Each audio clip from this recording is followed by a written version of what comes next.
the bamboo in the morning, dry it till cross the strands to form a pattern, coat in silk, and you have a lantern. That's how you remember how to make a show lantern.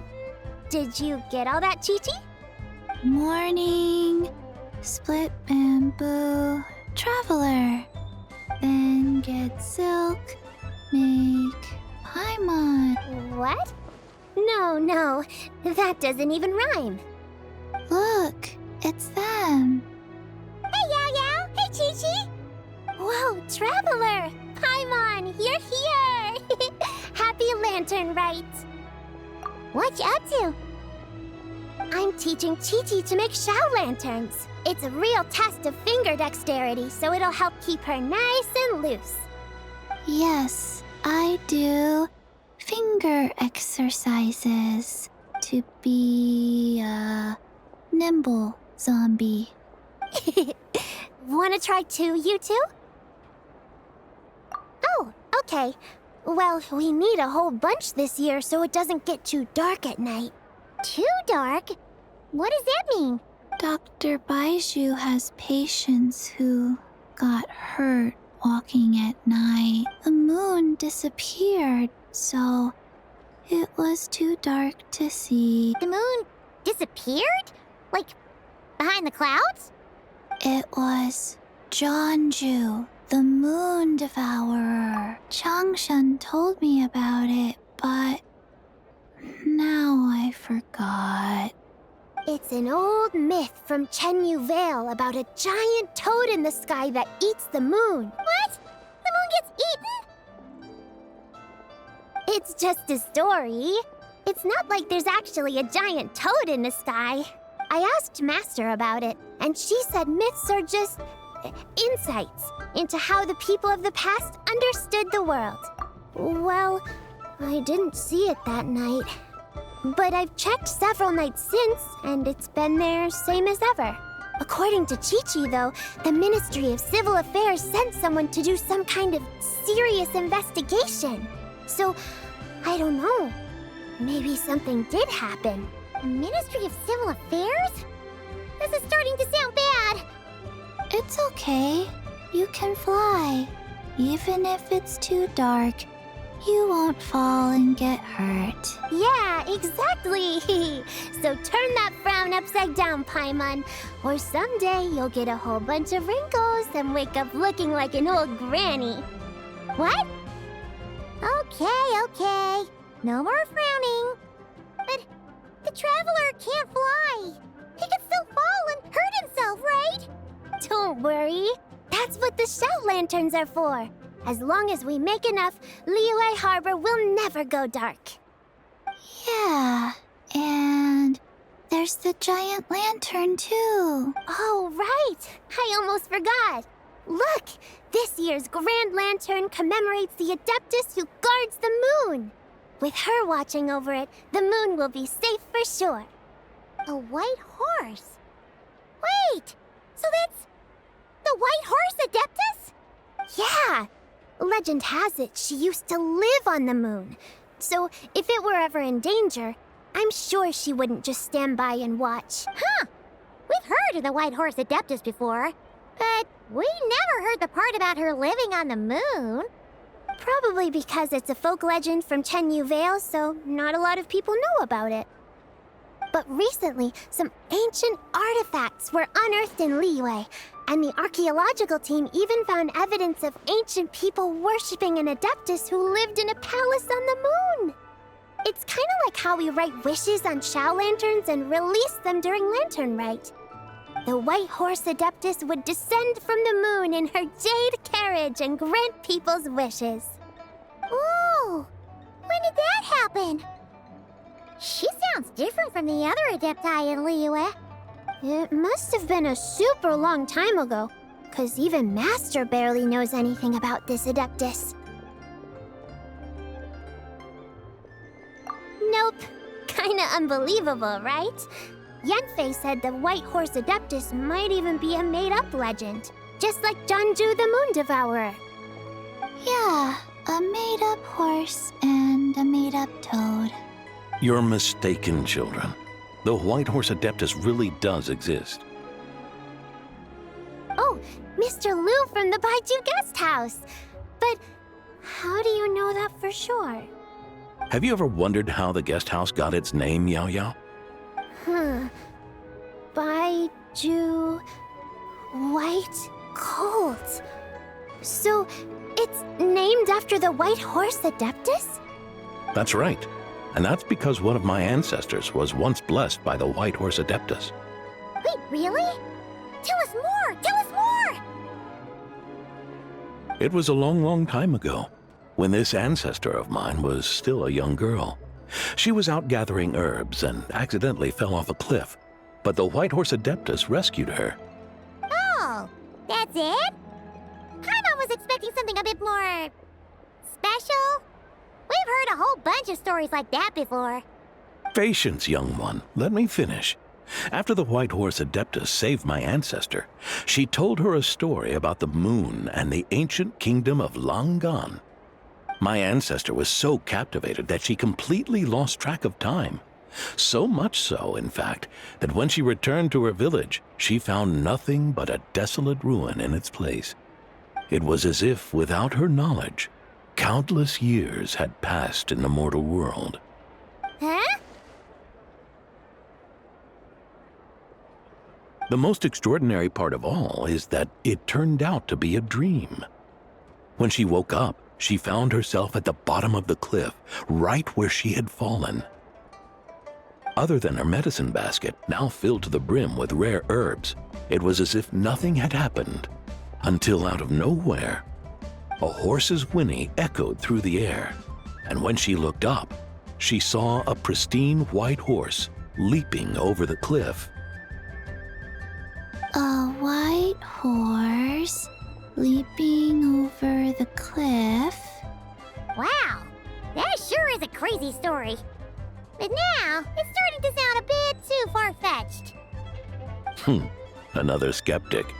You sound just like my son. But I know it's true. Ancestral records don't lie. Wait, so your son doesn't believe it happened? Don't get me started. Not believing is one thing, but he even wants to change the name of our guest house. It's a disgrace, I tell you, a disgrace. Well, it was getting about time for him to take over the guest house. And what's the first thing he does? Starts going on about how the name doesn't attract enough customers and how we're losing business to Wangshu Inn. Can you believe that? As if Baiju Guest House and Wangshu Inn aren't miles apart from each other. Oh, what about something like the Geo Lord's Rest? Paimon bets that would get people through the doors. Geo Lord's Rest. I like that one. This isn't about getting people through the doors. This is about disrespecting our ancestors. Oh, White Horse Adeptus, my wish is this. Let your divine power be known. Teach my foolish son the error of his ways. Paimon wants to learn more about this Adeptus. Hey, maybe we should ask Zhang Li. Good idea. Mr. Zhang Li is super knowledgeable. He can answer questions even Master has no clue about. Yeah, we just saw him having tea at third round knockout. All right, then that's our next stop. Chi-Chi and I are gonna keep making Shao lanterns. Careful on the road. Goodbye, Paimon. Goodbye, traveler.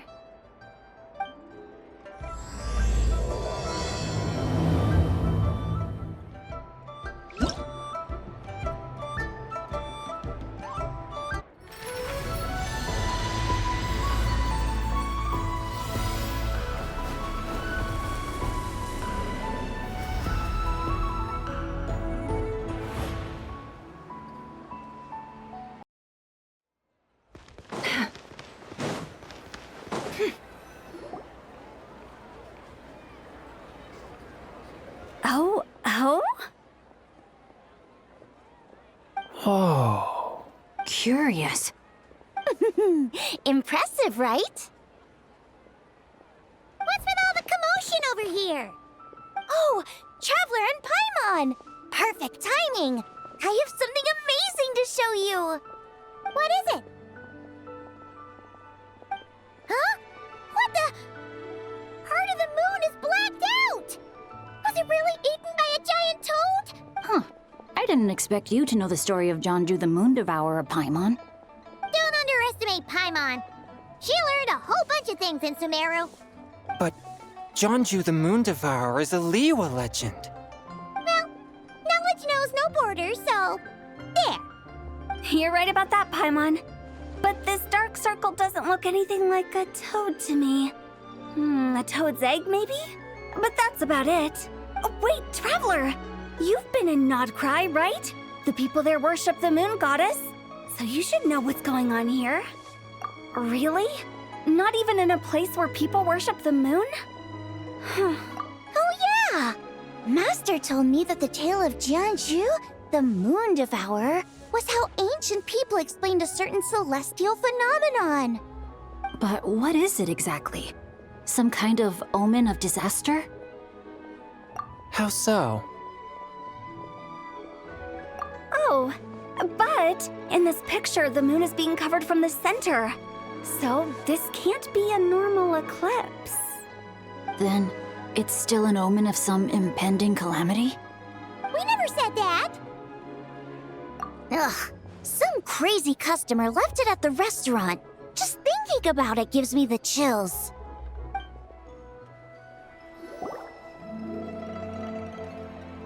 Attention, everyone! As the auspicious festival season approaches, I have an announcement to make. I, Lu Xiong, am on the verge of becoming one of the most renowned archaeologists in all of Liyue Harbor. No, scratch that, in all of Tibet. Even though I never trained at a prestigious academy, I've still managed to dig up tons of treasures. And I understand practically a whole dictionary's worth of big words, too. Like my pops always says, no pain, no gain. And I haven't had it easy, that's for sure. So, it's definitely my turn to make a name for myself. What's the deal with her? No idea. Maybe she ate a bad batch of perch stew? What? You don't believe me? I'm telling you, I dug up treasures from the ancient nation of Longan. I even got a picture of Jonju devouring the moon. Long gone? Jonju? What is she even talking about? Sounds like she's a few perches short of a stew, if you know what I mean.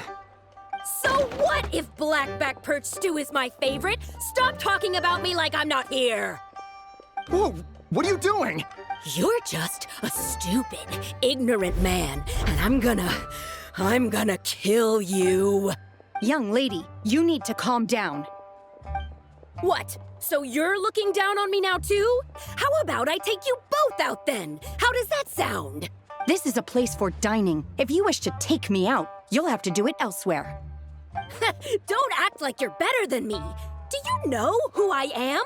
I'm about to be the most famous archaeologist in all of Liyue. No, Tibet. Show me some respect. Huh? It's respect you want? Very well. For the sake of the other customers, we'll do this your way.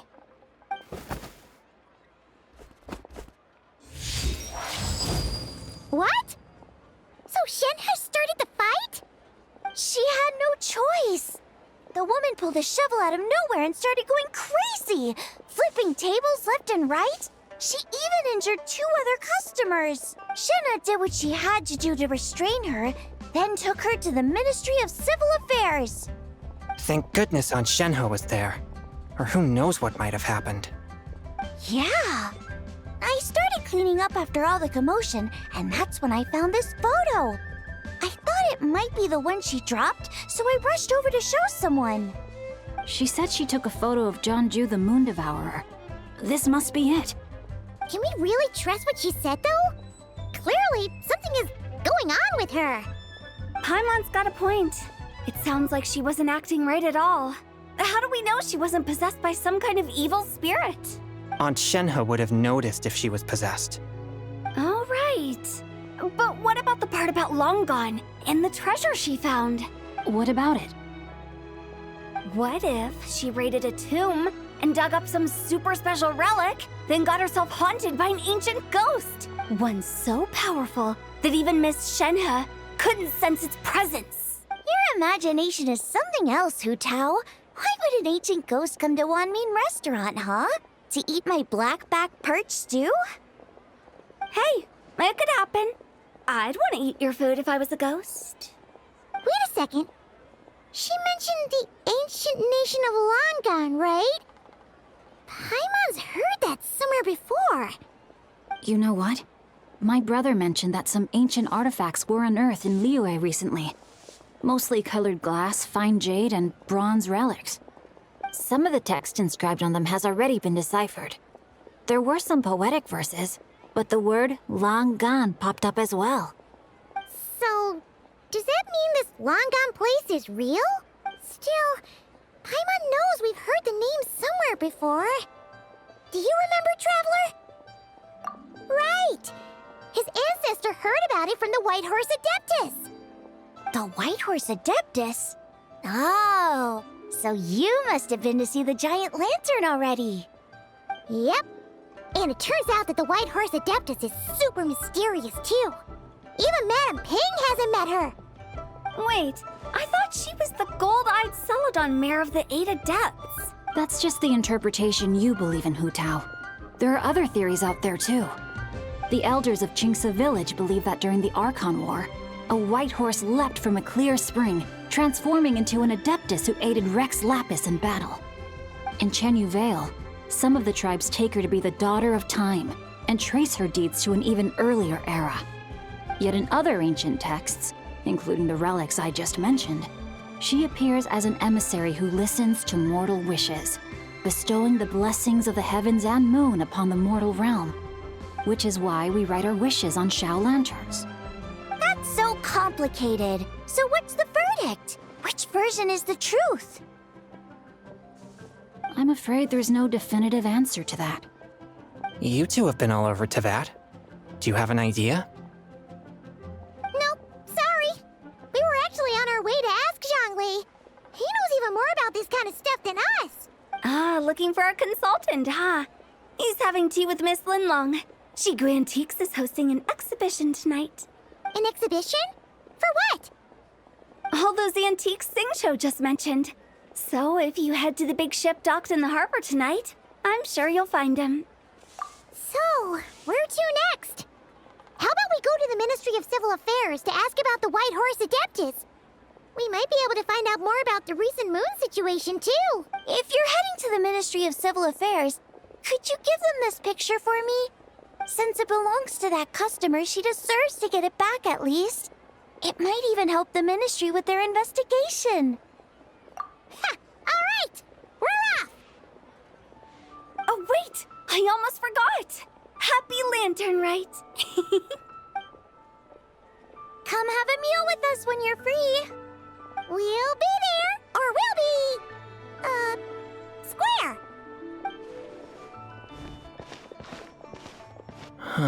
Thinking about it now, could it be possible that photograph was a fake? A fake? You mean like the customer fabricated it to gain academic recognition? Nice one, Changyun. I never even thought of it like that. How about we go check out that place tonight? I know exactly where it is. All right. I'll get scolded if I get home too late. Live a little, Sing-Cho. You act like this is a first for you. Worst comes to worst, we'll get Xiangling to cook you something delicious. Well, when you put it like that, I suppose it's worth the risk. You were just waiting for the promise of free food, weren't you? Fine. It's a plan then. We'll meet up tonight.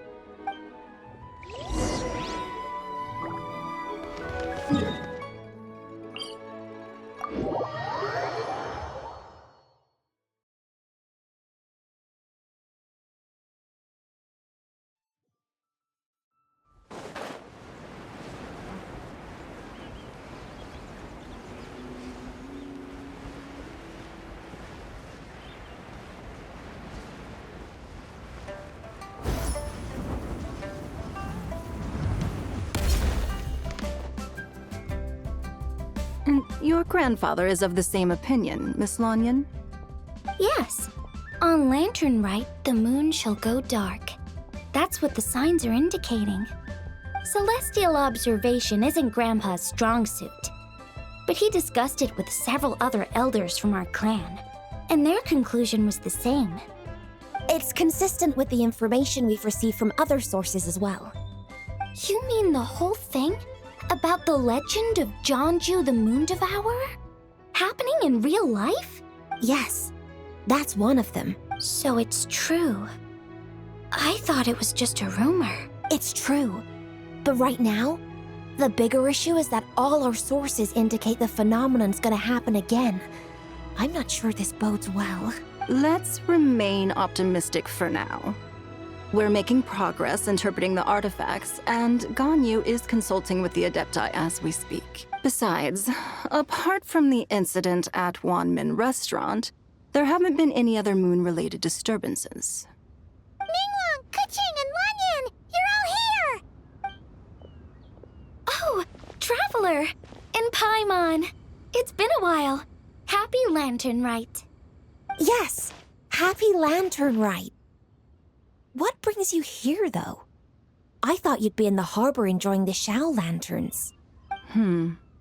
You're certainly not the type to visit Yujing Terrace for no reason. Is there something I can help you with? What? We're not allowed to just drop in on our friends during the festive season? I was only teasing. You're welcome to visit us anytime you wish. Happy Lantern Rite. Oh, and about all the moon business you were just talking about? We have something to show you. Here, take a look! Whoa! Something really did take a chunk out of the moon. Someone managed to capture a picture of it. Is this Jeonju, the Moon Devourer, then? Even though we confirmed this event took place, I still can't quite believe what I'm seeing. Where did you get this picture? From Xiangling! She found it when she was cleaning up after that customer caused a scene. She thinks they must have dropped it. Wait, is this Chawang Terrace? No, it's just where I'm from. It said that Chawang Terrace was where the ancient people of Chenyu Vale communicated with the heavens. And in this picture, the moon happens to be right above Chawang Terrace. I was just surprised, that's all. It's probably just a coincidence. That's interesting because the ancient people of Chenyu Vale migrated there from the chasm area. The chasm? So, that place is involved too?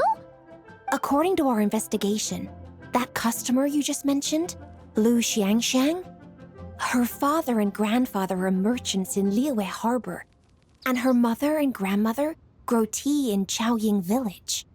A few days ago, she left her home in Chaoying Village to join a civilian archaeological team funded by Hoishan Hall, and ended up excavating some artifacts in the chasm area. These artifacts were then entrusted to Shigu Antiques and are set to be featured in an upcoming exhibition. Then, of course, the incident at Wanmin Restaurant occurred. We suspect something happened during the excavation that left her with quite the shock. And now, it seems like she also went to Chawang Terrace and took that picture of the moon disappearing. The chasm? Chawang Terrace? Things are getting pretty complicated. She's not in a good mental state, so we took her to Boo Boo Pharmacy to get some help. Why don't you come with me to check up on her? At this point, you seem invested in this case too. Then let's head there now.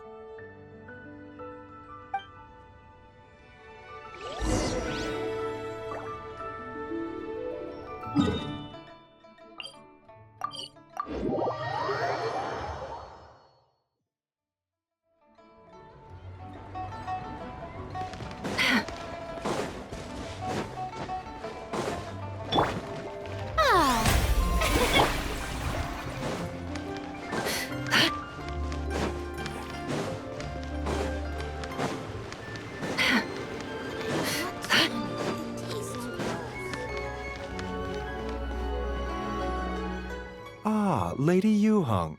Oh, and the Traveler and Paimon are here as well. What a pleasant surprise. Happy Lantern Rite. I hope we're not interrupting, Dr. Baiju. Not at all. I assume you're here to see the patient?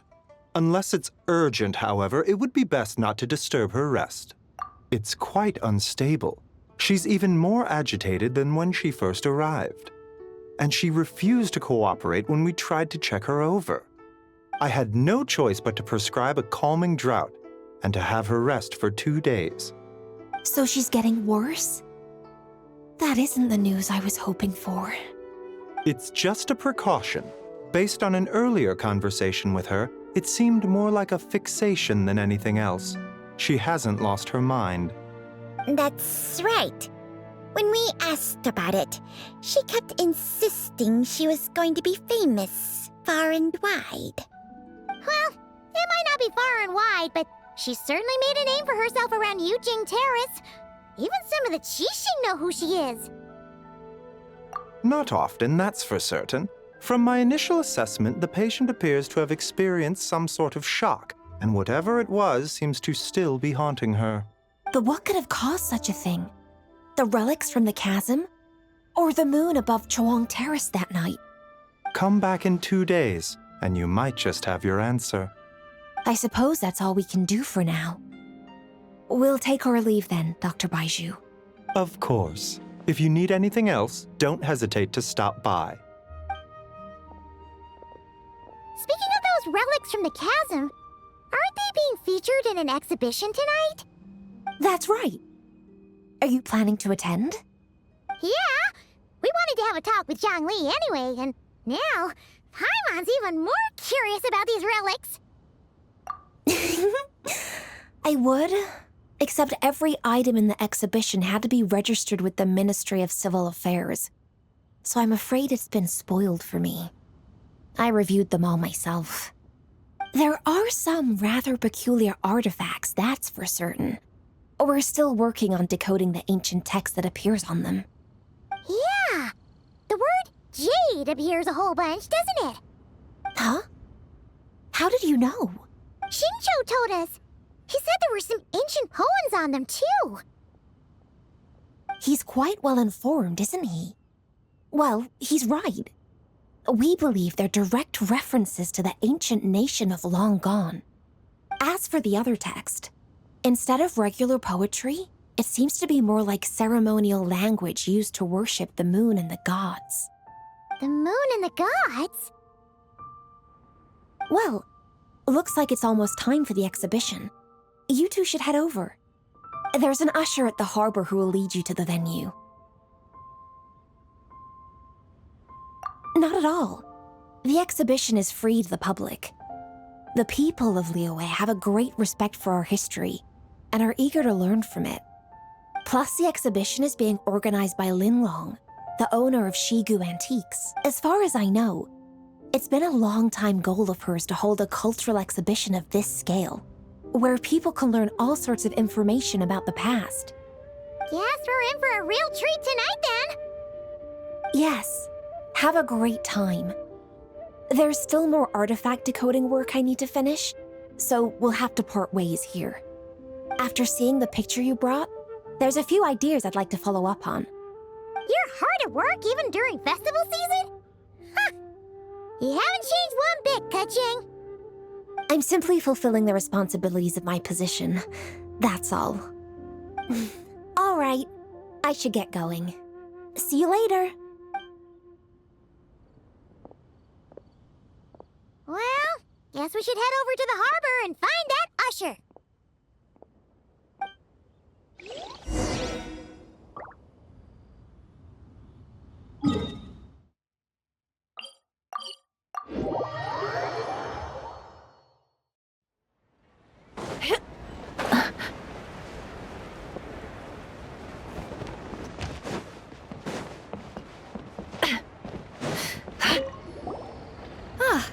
Here for the exhibition? I can take you aboard. After you.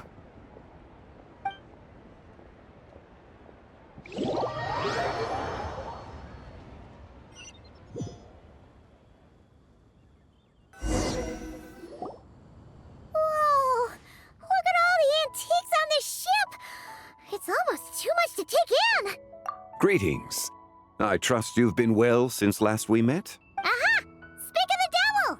You're right where Hu Tao said you'd be. Ah, so Director Hu gave me away, did she? Don't act like you're up to some super secret business. We know you just do whatever you feel like. Yo, Traveler, Paimon, what's up? It's been a while, you two. Happy Lantern Rite. Beidou! Yunshin! It's great to see you! You're here for the exhibition too? Yes. When I heard these artifacts were from ancient times, I just knew I had to come learn more about them. I mean, what a discovery, right? Yeah, Ningguang pretty much said the same thing. She thought coming here might help culture me up or something. But as you know, I'm more of a fists and punches type of person. I doubt one exhibition is gonna change that. You're too modest, Captain.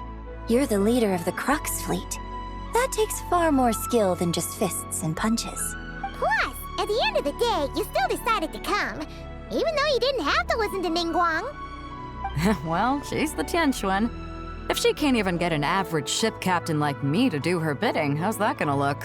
You sure know how to think from her perspective, huh? I guess I do. Anyway, how's everyone enjoying the exhibition? I heard that if you see something you like, you can negotiate the price with the owner and take it home. Wait, so we can buy this stuff? Indeed. Although Shigu Antiques is hosting this exhibition, many of the items come from private collectors. As long as both parties reach an agreement, you can make an offer of mora or an equivalent trade. Well, shall we continue our conversation as we look around? Let's go! Paimon's super curious about all this stuff.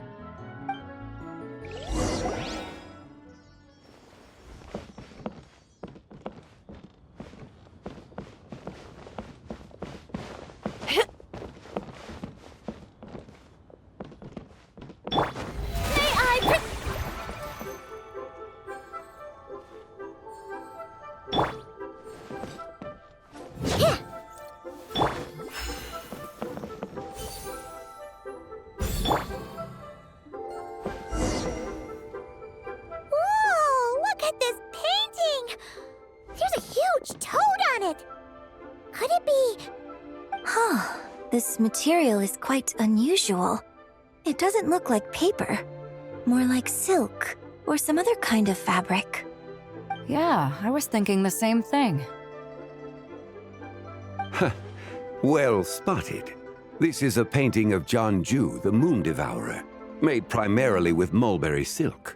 Such craftsmanship is rarely seen in modern-day Liyue. Ha! Jianju the Moon Devourer! Paimon knew it! That toad made it super obvious. What's that? A new dish at Wanmin restaurant? No! It's a kind of lunar eclipse. You heard about how the moon disappeared recently, right? Oh, yeah. You're saying a toad did that? That's what the legend says. So, nothing to do with food then. Noted. And the figure next to the toad, is that the White Horse Adeptus? From the stories I've heard, her palace lies on the moon. That would seem to be a logical assumption. No. In fact, this item was discovered in Chenyu Vale, and many years ago at that. Oh, so it's from Chenyu Vale? Actually, that's not quite right. You see, this painting is primarily comprised of mineral-based pigments, such as cinnabar and azurite, which are usually found within stratified rock. This suggests its place of origin may very well have been the chasm. You could have just started with that. You're as knowledgeable as ever, Mr. Zhongli. I had only ever heard the legend of Jianju the Moon Devourer, but now seeing it depicted in this painting, I wonder, if I purchased it, perhaps it could serve as inspiration for a new opera. Though I'm not quite sure who the painting belongs to right now. A splendid idea, Miss Yoon. Perhaps in lieu of mora, you could offer the lyrics to said opera as recompense. The lyrics? But to whom? Why, to me, of course. I am the owner of this painting, after all. Wait, so you're one of the private collectors of the exhibition? No wonder you knew so much about the painting. But Lyrics in exchange for a precious antique? My work could never possibly be of equal value. I don't know about that. I'm not much of a scholar, but even I know your operas are in a league of their own. An astute observation, Captain Beto. In my possession, this painting is nothing but a lifeless artifact. In your hands, however, it could be transformed into a new piece of art entirely. Quite the worthy exchange, no? But I'm not sure when I'll be able to finish writing it. It certainly won't be ready this year. Allow me to be equally forthright, Miss Yoon.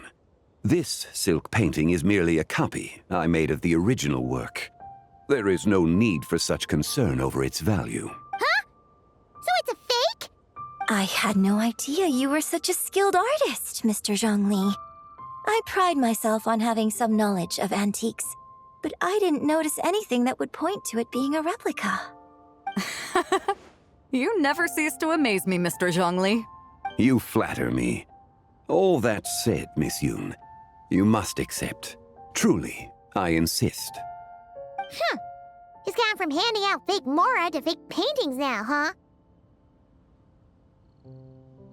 Your kindness is impossible to refuse, Mr. Zhongli.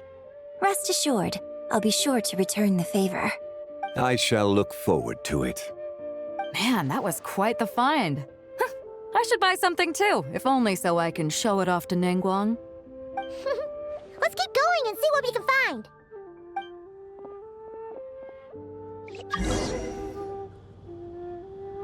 Wow, this bronze war chariot is really something. It must have quite the story behind it. I've never seen anything like it before. Do you know what this is, Zhongli?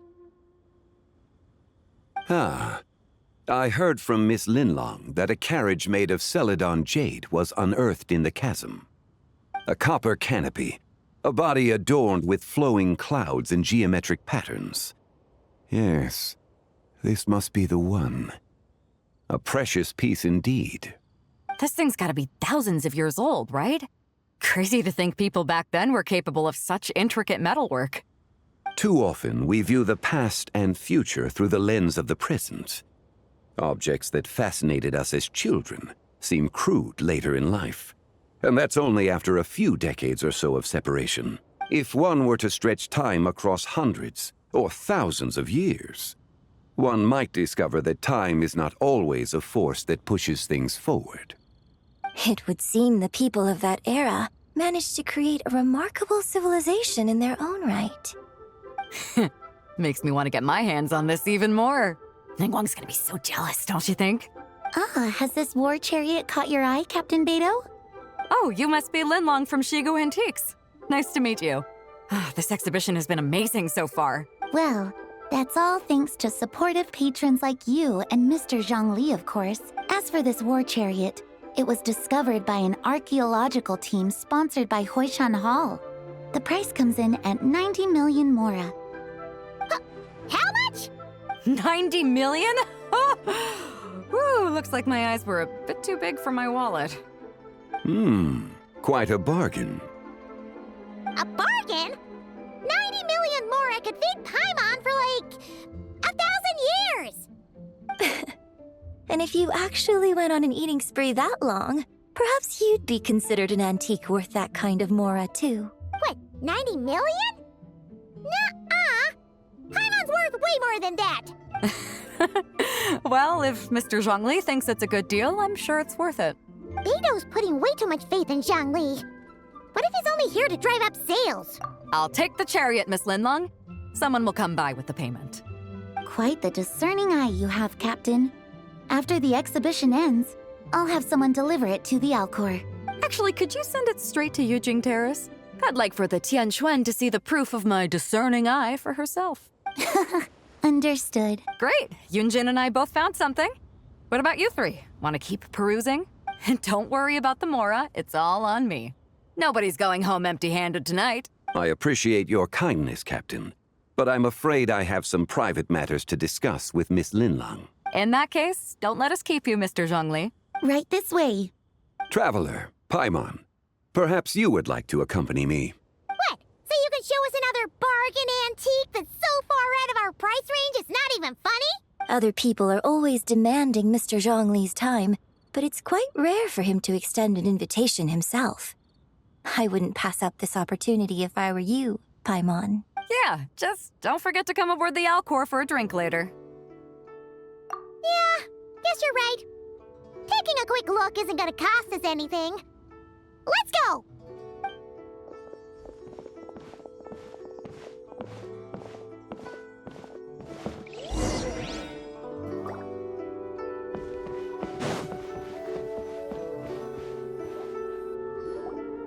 These are all the jade pieces that were found, Mr. Zhongli. Wow! So many styles! What kind are these? These are a type of ceremonial jade. You're familiar with Chenyu Vale's rain jade rite, yes? Oh, yeah! So these pieces are all used in the rain jade ceremony? Well, you may not know, Paimon, but before the rain jade rite came into practice, Chenyu Vale was known for a different ceremonial tradition that also involved jade. The Bi is used to honor heaven, the Tsong to honor earth, the Gui to honor the east, the Jiang to honor the south, the Hu to honor the west, and the Huang to honor the north. These form the 6 ritual jades. It's unfortunate, however, that Miss Linlong's set is missing both the Gui and Hu pieces. Oh, I know. These jade artifacts are from such an ancient time. It's proved difficult to track them down, even for our establishment. No matter. You happen to have precisely the piece I was looking for. Huh? This broken jade token? I didn't expect this to catch your eye, Mr. Zhongli. It isn't one of the 6 ritual jades. An affect belonging to an old acquaintance of mine. An old acquaintance? One of your collector friends, Mr. Zhongli? You could say that. Traveler, take a closer look.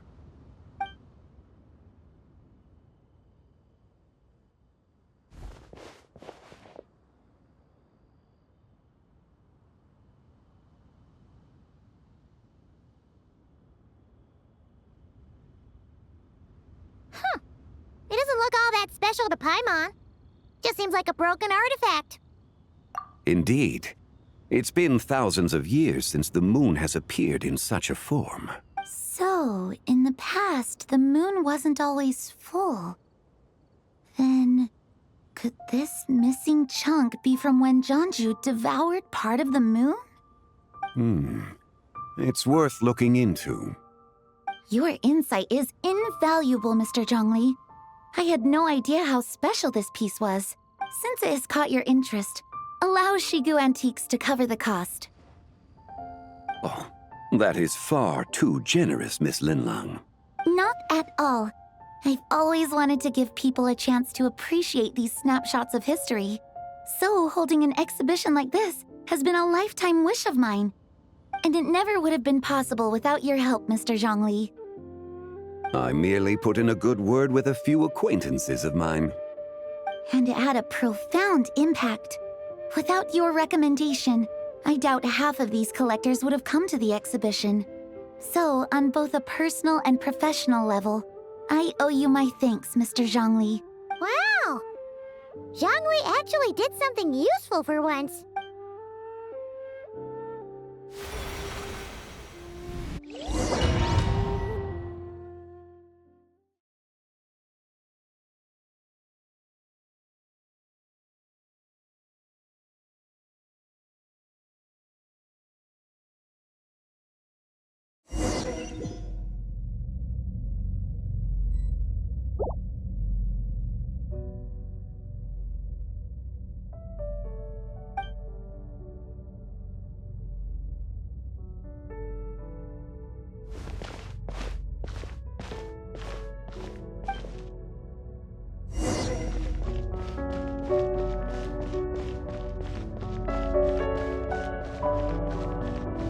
Three, 5, 7.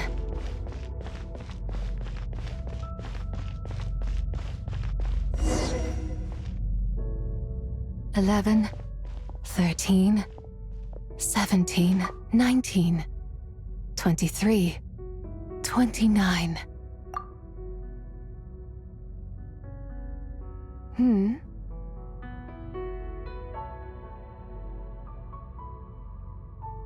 You also enjoy counting in such a fashion, lost child? The same loneliness as them. It seems to exist in your heart as well. Me? I'm sorry, I don't remember. The shadow of the moon? Or a dream of time? I'm sorry. No one has asked me such things before. I've been here for so long. There is much I have forgotten. I know nothing of your arrival. All I know is the longing in people's hearts. Yet, I sense the moonlight's guidance within you, child. Perhaps that is what brought you here. You seem confused. Perhaps I can help in some way. The path home is... that direction. I believe someone told me that before, but I was never able to reach the end. You should take a look. No need. It would seem... my time has already run out. Farewell. May the moonlight ever shine upon you.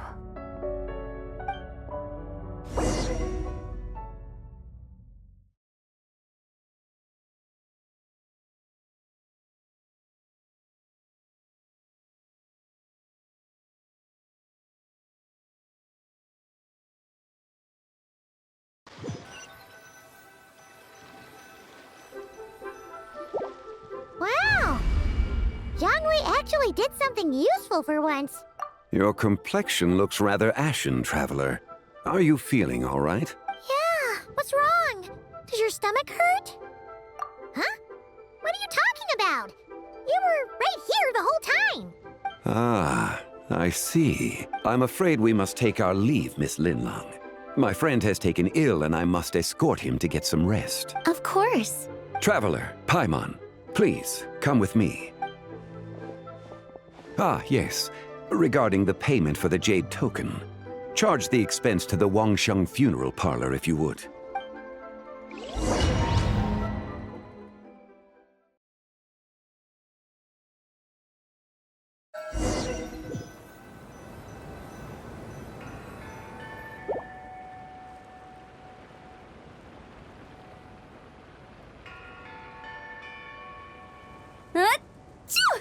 Guess someone's thinking of me. But this late at night? Must be that consultant of yours. I bet he's out there spending all year more at the exhibition. Yeah, he'd be the perfect employee if he just knew how to rein in the spending. But never mind him. Let's focus on the moon.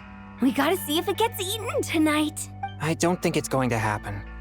We've been out here all night and the moon's the same as ever. It is quite late, and Chongyun's getting tired. How about we head back? We can come back another time. Head back? Already? Actually, I do have a new dish I'm testing out tomorrow. And as part of my New Year's resolution, I'm trying not to oversleep. All right. Guess it just wasn't meant to be. Let's go.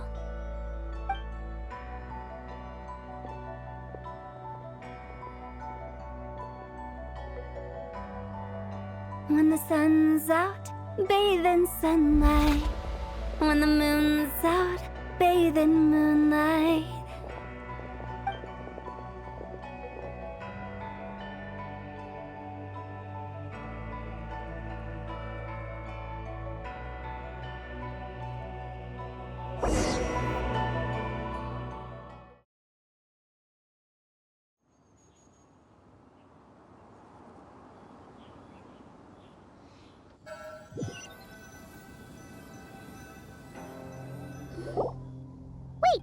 Aren't we going to rest?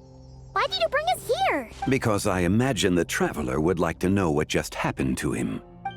Oh, right. Paimon's confused, though. She could have sworn you were there the whole time. How is that possible? It sounds like his spirit formed an inexplicable connection with the being in that space. Ah, You suspected from the beginning, didn't you? Indeed, the being you met is the fabled White Horse Adeptus, and the original owner of this jade token. Her name is Zibai. Wait, does that mean she's inside this token? No, she does not reside within this token, but rather within the moon's shadow. This token is merely a medium. Word has it you accomplished quite the feat in Nodcry. You and your friend brought the Frost Moon back to Teyvat. Tell me, did you ever wonder about the other moon? The one that hung in its place for thousands of years? We never really thought about it, but it must have been a fake, right? A fake moon! Indeed, it was false. Its true nature, nothing but a projection of the moon. It also happens to be the prison that confines Zibai to this day. Wait, the White Horse Adeptus is trapped inside that projection? Then we need to rescue her! But the moon in the sky right now is the real one, right? Where did the fake moon go? And why can't Paimon see it? With the return of the true moon, the shadow naturally lost its place in the heavens. Now, it is disintegrating bit by bit. It's a process that comes and goes. When it occurs, it looks like the moon is being obscured by a black shadow. But when it stops, the shadow disappears and becomes invisible to the eye. So, you're saying there's an invisible fake moon blocking the real moon right now? Indeed. Okay, this is not what Paimon was expecting. My hypothesis is that people's wishes could be what trigger the periods of disintegration. After all, when you experienced that episode just now, it was precisely when Miss Linlong spoke of her own wish. Wait, is that because the White Horse Adeptus answers people's wishes? The legend must be true then. So, that means the more wishes we make, the faster the fake moon will disintegrate, right? Then it won't be long before the White Horse Adeptus is free! Quite the contrary. After countless years trapped inside, the two have merged into one. When the moon shadow is gone, Zibai will cease to exist in this world. Oh no! So, by bringing the moon back, we actually hurt the White Horse Adeptus? Do not burden yourself with such thoughts. Because of your actions, a promising opportunity has presented itself to us. Let us not forget, what is crumbling is also precisely that which imprisons her. Yes, and that is why I invited you here tonight. Your connection to that broken jade token confirms that you can do what I envision. However, while I had hoped to receive your assistance, this matter could have significant ramifications. I must admit a certain reluctance to implicate you in more of Teyvat's secrets. You are someone who once traveled through the boundless sea of stars. I cannot help but wonder, perhaps it is wrong for your fate to become too entangled with the fate of any one world. Such is your conviction, then. Since journeying beyond Liyue, you have had ample time to reflect on these matters, it would seem. Very well. The first secret I must reveal is that Zibai has long since passed away. The being within the Shadow Moon is merely one of the 3 deadly selves she severed before her death. Wait, the White Horse Adeptus is dead?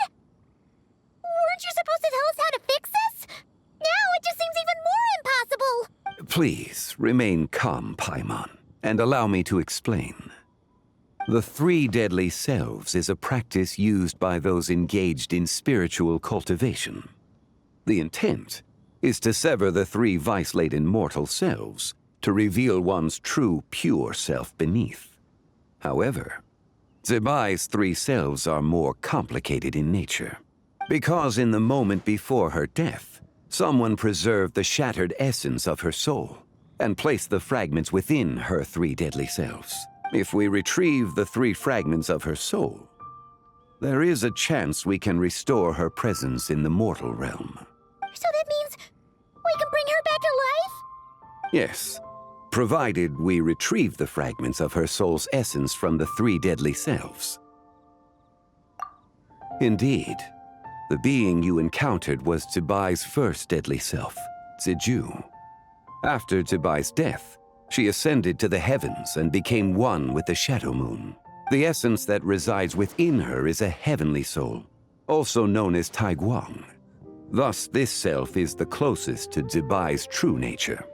That said, because she is trapped within the Shadow Moon, we have no choice but to seek out the other 2 soul essences first. Then we can unite them as one. Her second deadly self is called Ziji. After Zibai's death, she fell into a slumber deep beneath the earth in what is now known as the Chasm. The essence within her is the Earth Soul, also known as Xuangling. She is the self that inherited most of Zibai's memories and wisdom. The chasm? So, do we have to go there to find her? That won't be necessary. I sensed her presence on the jade carriage from earlier, the one at the exhibition. It's possible the return of the Frost Moon awakened her, and she emerged from the chasm alongside that batch of ancient artifacts. Wait! That must be why you agreed to help with the exhibition! To investigate the artifacts! Indeed. So in truth, Miss Linlong was the one who helped me. The third deadly self is Zichao. The essence within her is the human soul, also known as Yojing, Zibai's shade. Thus she is the most free-spirited among the 3. She lent me her aid during the Archon War 1,000 years ago.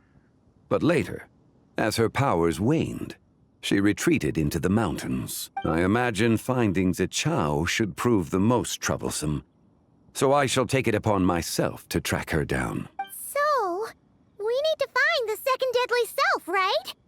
But where do we even start? Locating her should not prove difficult. In life, Zibai was fond of mortals, and as the self who inherited most of her memories and wisdom, Ziju should be the same. It's possible she has possessed someone, and is meandering the bustling streets of Liyue Harbor as we speak. Possess someone? Wait!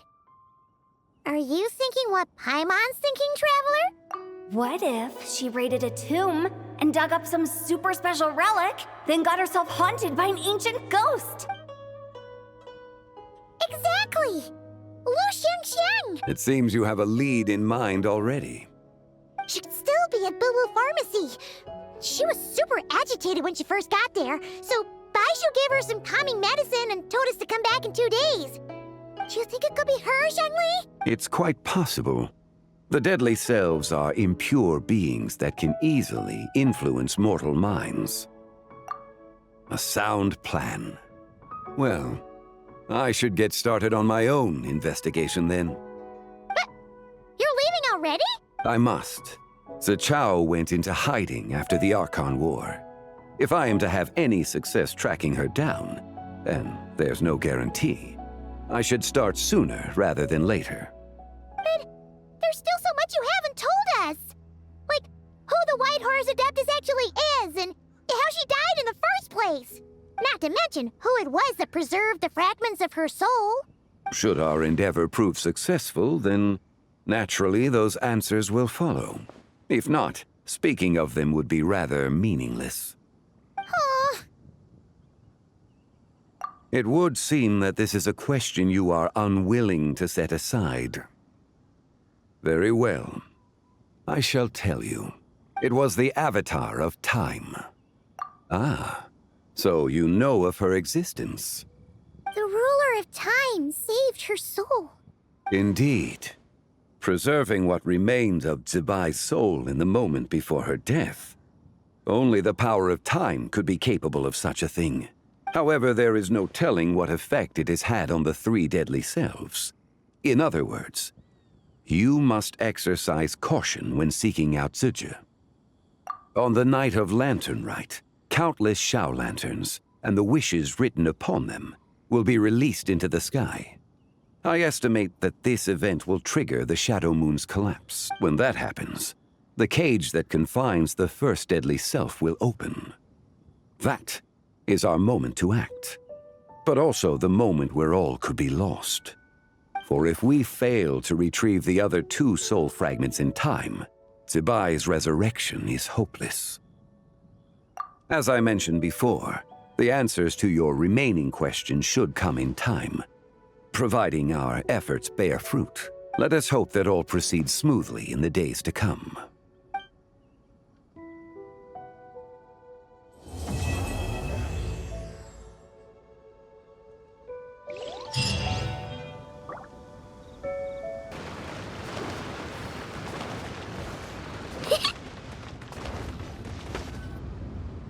So let me get this straight. The patient disappeared right as you were delivering the medicine. I know it's hard to believe, but that's exactly what happened. It's true. 1 minute she was there, and the next she was nowhere to be seen. Hey, it's Yelan! Fancy seeing you here!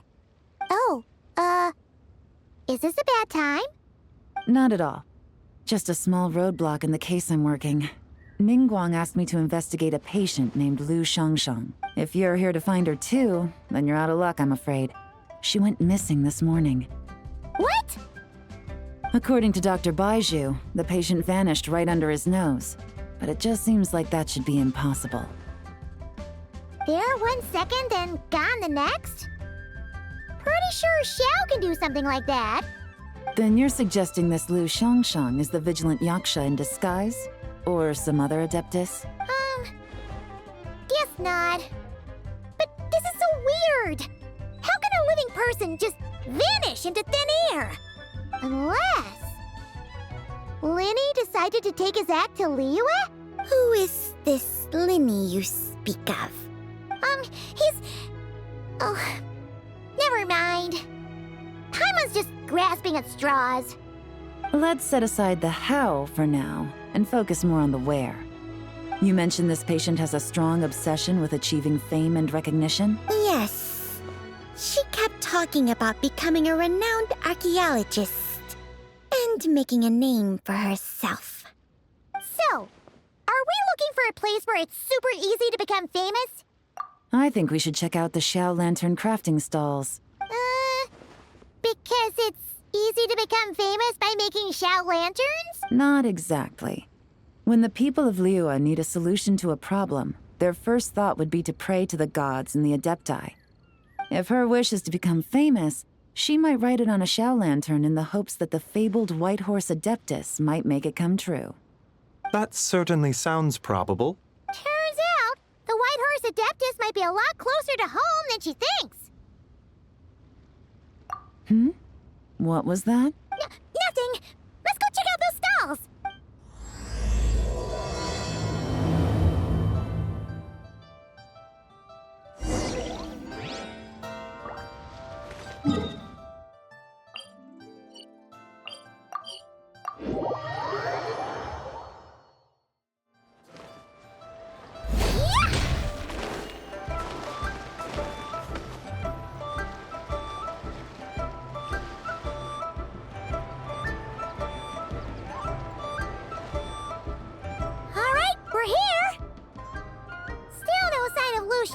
Though.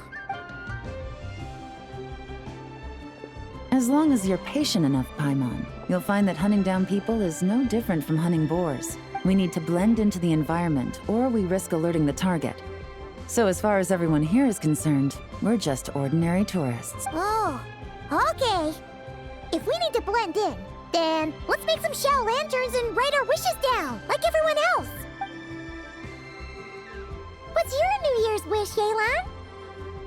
I haven't given it much thought. Oh, and it can't be work-related. You gotta take a break once in a while, right? You're always staking out this suspect, tailing that criminal, hunting down this gang or that. Which is super amazing and all, but it's gotta be exhausting. Really getting into this, huh? You said to blend in, right? Come on! It's all part of the act! So you gotta think of something! Then, I suppose, it'd be to go traveling, the next time I get the chance.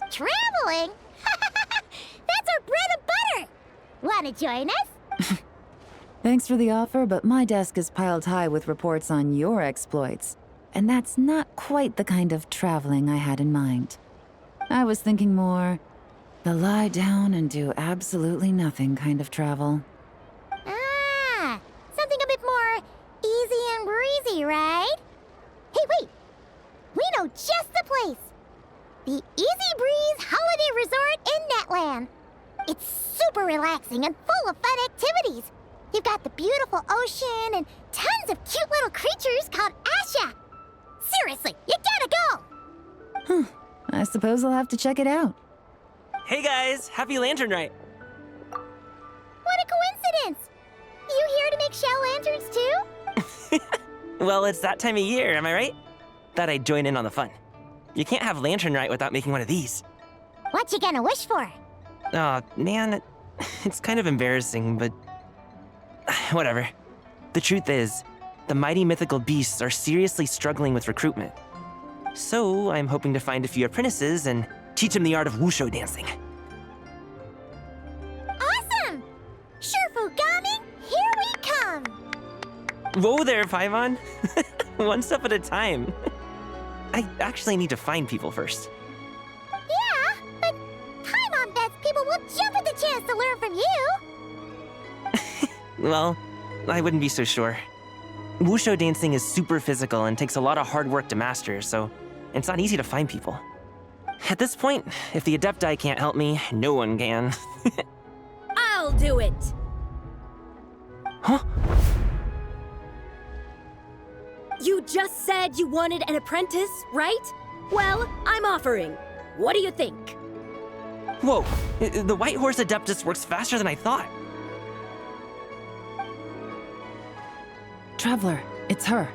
Lu Shangshang. Our target! Hey, didn't you hear me? I said I wanted to be your apprentice. No need to shout. I heard you the first time. What's your name? Step back a bit, Gaming. This person could be dangerous. What? Hey, what are you trying to do?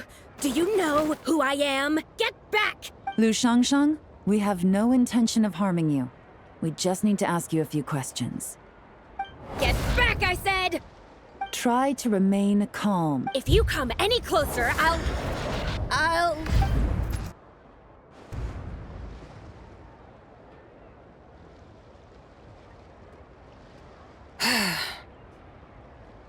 Little wisp of a being. How are you able to see me? So what if I am? Leave at once! You, a mere mortal, whose own life hangs by a thread, would dare reach for the power of life and death? Unless you wish to be condemned to eternal damnation, you would do well to abandon this foolish endeavor. I shall speak on this no further. Don't come any closer. How did I get here? Who are you people? Playing dumb, are we? Save it. We know you attacked those people at Wanmin Restaurant. What? No, I would never.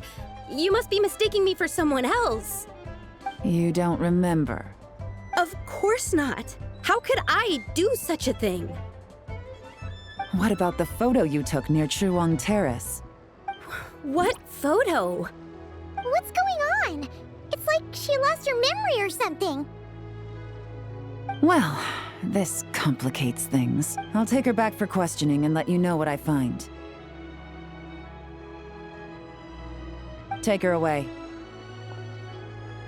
But I didn't do anything! I swear! That's weird. She seems so normal now, but she doesn't remember anything. This is just great. An apprentice falls right into my lap and now she's gone! Don't worry, Gaming. This is a special case. Paimon's sure you'll find one soon. Unless you're gonna pony up and offer a real solution, Paimon, I don't want to hear it. Gaming? What's up with... I'm done here. I'm gonna go find an apprentice, and I won't take no for an answer. Gaming, wait! Is it just Paimon, or was Gaming acting super weird just now? What? How do you know? Whoa! she moved from Lu Xiangxiang to Gaming? Uh-oh. Then we better find him before something bad happens. Let's go!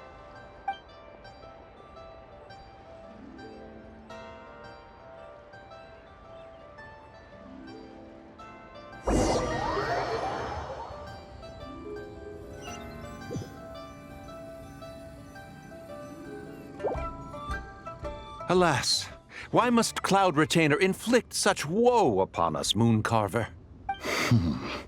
By the order of Rex Lapis, we were supposed to make haste to the harbor to stand watch. Yet we arrived late, for you, in your inscrutable wisdom, chose that very moment to tend the mint. It is no wonder Cloud Retainer banished us to the wilderness in anger.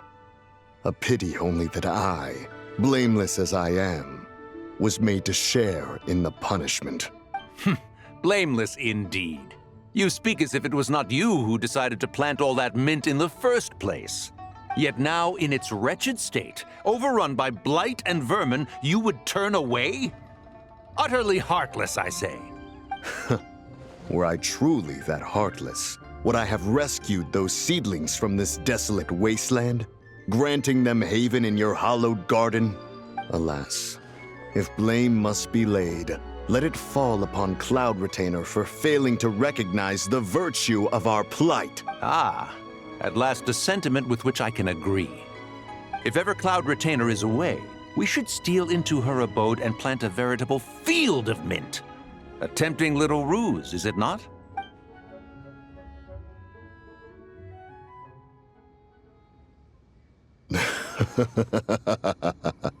Positively ingenious. Please stop chasing us. Just let us go. Get back here! If you keep running, I'll kill you! Please, we don't know anything about wushu dancing. Just leave us alone. What? You think I'm not good enough to teach you? Just agree to be my apprentices, and then we can talk. That child looks somewhat familiar. Ah, it appears to be the wushu dancer from Liyue Harbor. I have seen him perform on occasion. Come, let us take a closer look. Has trouble befallen you, young one? Perhaps we can offer aid. Oh, thank the gods. Please, sir, you have to help us. This guy's trying to force us to become his wushu dancing apprentices, and he won't take no for an answer. Oh, so it is you who require aid, not the other way around. Get out of the way, old man! This is between us. Preposterous. You dare to presume we are of a mature age? Listen here, brazen youth. Skilled you may be in the art of dance, yet your offstage demeanor leaves much to be desired. Hold on, Mountain Shaper. Something is amiss. Look closer. Huh. Indeed, he bears the mark of something unclean. It spells trouble. You there, depart at once. Hey! You drove off my recruits, old man! You'll just have to take their place, even if you're a bit on the decrepit side. Many years it has been since a being has dared speak to us in such a manner. Now let us see what evildoer has sought to use you as its puppet, young one. You two, you're Adepti! Does that strike fear in your soul?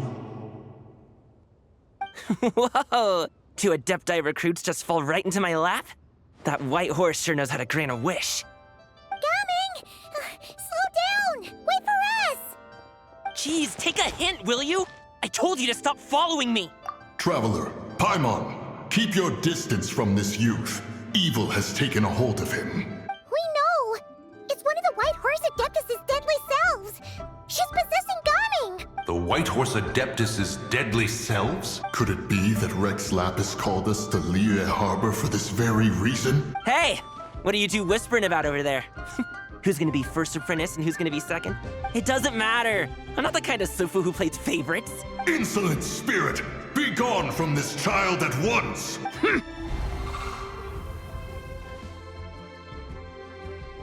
Little mite of a mortal. Getting in my way again, I see. That is no concern of yours. No, only by doing it myself will I find peace. Otherwise, rage will consume me. If I lose control, all will turn to dust. The curse of time. The memories this body holds. Come no closer. This is your final warning. Insolent spirit! Be gone from this child at once! Huh? Traveler and Paimon? And two Adepti? Where are we? Weren't we just making Xiao lanterns in the harbor? Gaming! You're back! Ah! The sun is most scorching. Agitation stirs within me. I require cooling mint to beat this heat. And speaking of, Cloud Retainer has scorned this verdant wonder long enough. It is time for her to feel its wrath. The wrath of mint! Mountain Shaper, where are you going? Oh no! Now Mountain Shaper's acting weird. Oh, you don't think it spread to him, do you? Spread to him? Quickly now, explain to me what has been happening. What? Was I really that rude? Jeez, someone get my dad to throw a slipper at me. I'm so... Oh, you okay, Gaming? He is fine. It is simply exhaustion. But to think Mountain Shaper would succumb to something like this, it is most unexpected. So, what do? We can't just leave Gaming like this, but we can't ignore Mountain Shaper either, right? My cultivation level rivals that of Mountain Shaper. Were I to give chase, Zizha would but flee from his form and take refuge in mine. Seek out Streetward Rambler. Cloud Retainer and the Conqueror of Demons should be with her. I shall take this child back to the harbor and join you post-haste. Whoa! What are all the Adepti doing together? Rex Lapis charged us with keeping watch over Liyue Harbor should danger rear its head. I dare say this is the very crisis he anticipated. Come, we must devise a strategy before confronting Zizha.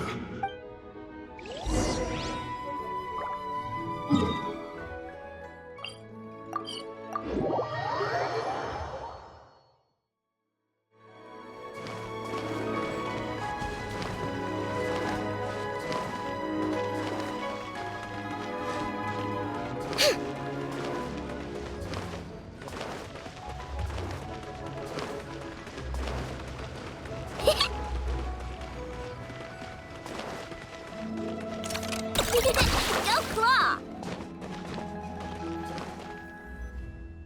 The White Horse Adeptus? You mean the mysterious white mare that aided Rex Lapis during the Archon War? Even if it's not her, there must be some connection. She always avoided us back then, and I never knew why. Rex Lapis's recent trip seems to be related to this person as well. Xianyun! Madam Ping! Xiao! Great! You're out here! Ah, Traveler. It has been quite some time. Oh, happy Lantern Rite, Paimon. You're as lively as I remember. I trust things have been well. Sorry, Madam Ping. No time to catch up. Something terrible has happened. What is it? Has Mountain Shaper gotten himself into trouble? Mooncarver is here with you, but he is not.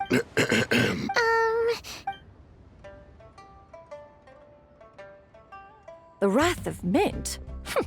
That old fool dares to utter such nonsense behind one's back. Yeah, that's not really our biggest concern here. So, even a mere deadly self of the White Horse Adeptus was able to possess Mountain Shaper and affect his mind. No wonder Rex Lapis told us to gather here and await his orders. Mountain Shaper's cultivation is inadequate. He was caught unprepared. Were it one of us, Zizha would hardly have found a vessel quite so ready for the taking. Hey, that's not what you said earlier. Where is Mountain Shaper now? A question that hardly bears pondering. Obviously, he intends to plant mint in the vicinity of one's abode. Ah, then he poses no great threat. We might as well let him be. Once he fulfills his wish, it's possible that Zizha will relinquish him of her own volition. Your ulterior motive is most obvious, Mountain Shaper. You two hope for Mount Outsong to be covered in mint. One can see it clear as day. Not to mention, deadly selves are born of malevolent human desires, and naturally pose a great risk to the form and mind of all living beings. We cannot let this go unchecked. Let me handle it. I have relevant experience and know how to deal with such situations. One has no doubt of that. Yet your involvement would likely end in armed confrontation. In one's own estimation, the time for such measures has not yet come. Before his departure, Rex Lapis knew that Zizhu was active in Liyue Harbor, yet told us only to wait.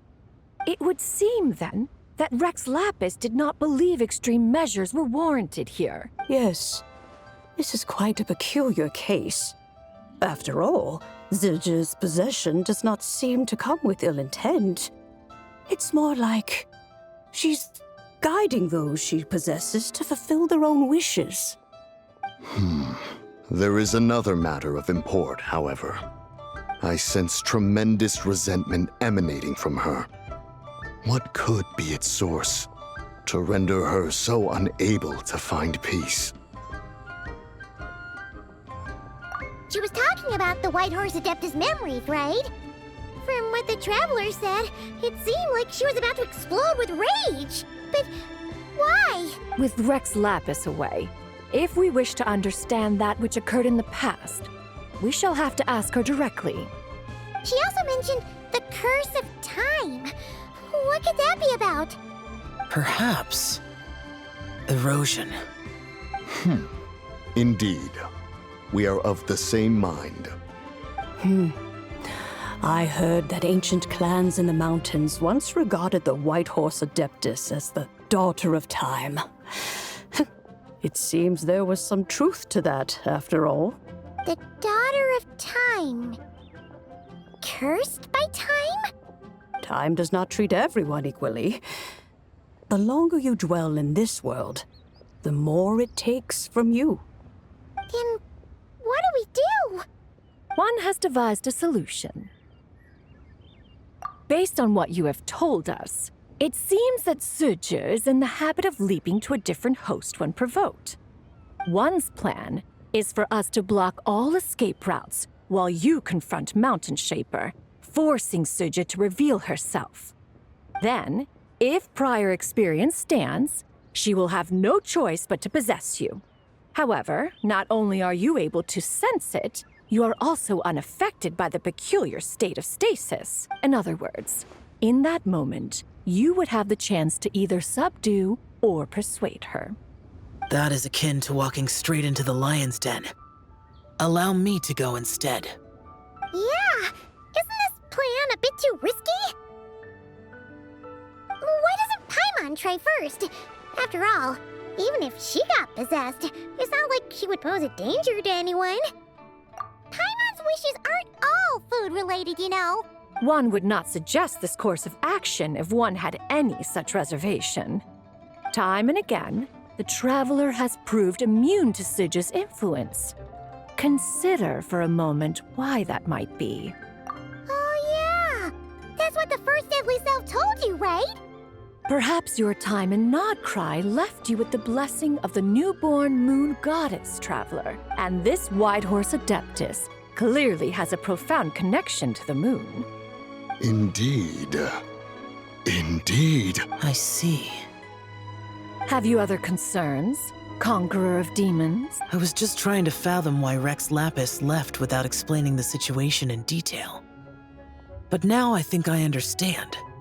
Rex Lapis entrusted this matter to the Traveler, which means in his estimation, the Traveler must be the key to its resolution. So I have no other concern. I trust Rex Lapis, and I trust you. Then we are all in agreement on proceeding with this plan? Very well. We should depart at once, lest we lose our chance. Let us see whether that old fool truly dares to face one's abode with mint.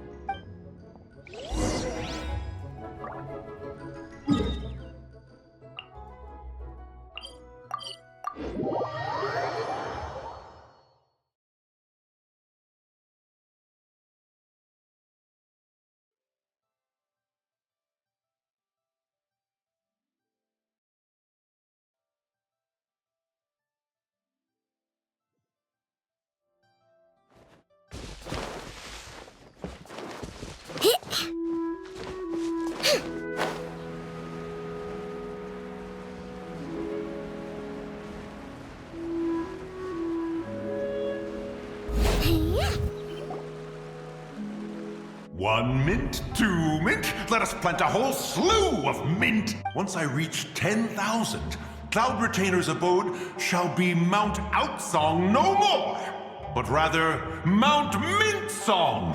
Oh, to behold the look on her face when she is confronted with such verdant splendor. Mountain Shaper, you dare disturb the tranquility of one's abode. Do not take personal offense, Cloud Retainer. He is not in control of his faculties. Exactly. Let it go this once. Zidja is the one driving him to do this. Huh? But Zidja just helps people fulfill their own wishes and desires. Not now, Paimon. Oops. Sorry, Mountain Shaper. Paimon might have just thrown you under the bus. When he wakes up, we shall have words. Everyone, to your positions.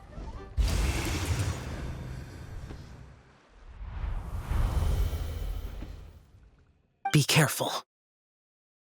A pest? I must catch it. Again! Oh, young one, it is you. Don't tell me. Cloud Retainer sent you? Ha! Such brazen insolence. Such presumption. Such boundless avarice. That wretched adept's impudence knows no end. If she dares lay a finger on my garden, I shall smash her cuisine machine to pieces. You think I am one to fold so easily?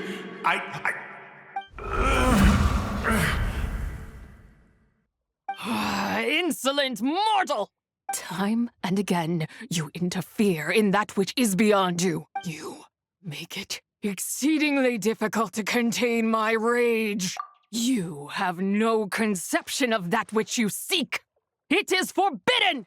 You know nothing of my past. My warning was given. The cost entwined with this is beyond what you can bear. Stubborn mortal! You. Very well. If death is what you seek, who am I not to oblige? Come, let us see the extent of your resolve. Your wish is to behold the curse of time and the memories of this form? Then, let it be granted.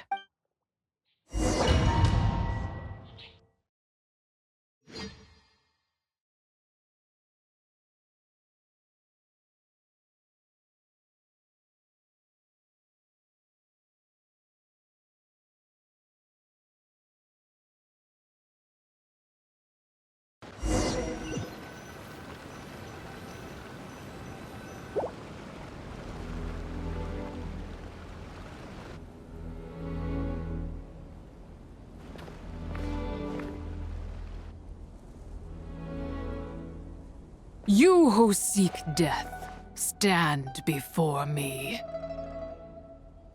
My prison. I was merely a trace of impure energy within Zibai's immortal body. When her soul was shattered, it should have been the end of me. But then, the one who governs time descended from on high and froze the moment of her death. And so, I remain in this world, unable to find release. A mortal who knows of her existence and would dare to speak her name. Who are you? Help. No, there is nothing we can do for each other. Her power, the one who governs time, it has surrounded me ever since. A blessing and a prison, all at once. No, I have been asleep in this prison for countless years, until a familiar presence woke me. Then, through that mortal girl's eyes, I saw it, as pure and bright as ever, unchanged across the millennia. It was the moon. That place is called Chuang Terrace. Did later generations rebuild the altar in a new location? It looks just like the one used to honor Zibai. Could it be? The traces of what happened back then still remain in this world. That memory is embedded deep within the essence of Zibai's soul. It is one that should have been forgotten, yet it is precisely that which haunts my every waking moment, fuels my rage, and denies me a modicum of peace. Now you, a mere mortal, come to seek that which is forbidden. So, let us see whether the fire that fuels your ambition is a hero's wisdom or a fool's courage.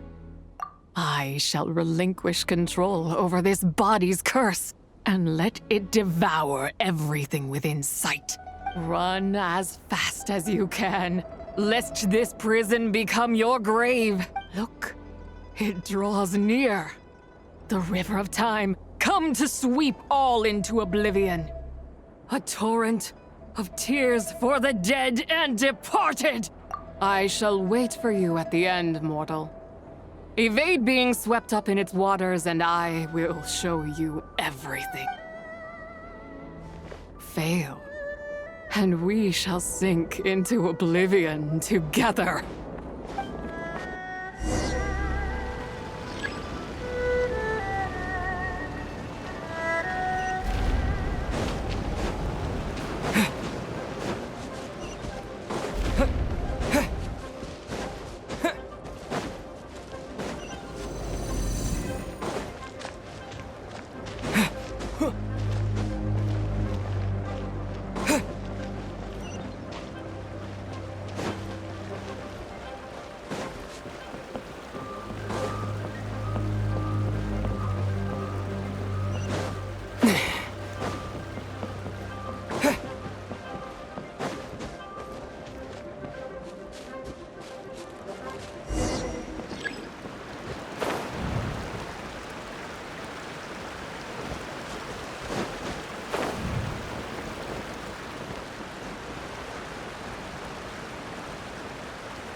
I did not expect that you would make it to the end.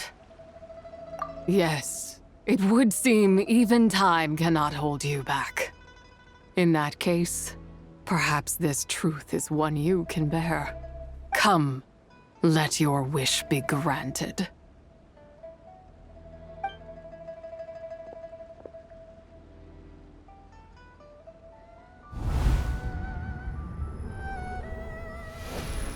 Under moon eternal, in radiant night, a maiden grants silk, soft and light.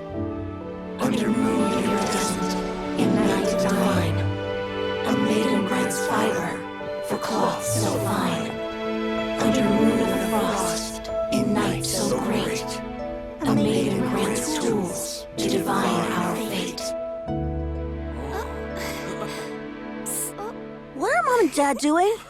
Shh, just make a wish. The kind Adeptus on the moon is listening.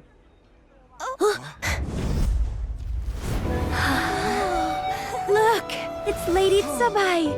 Wow, Lady Zibai? Is she powerful? Of course.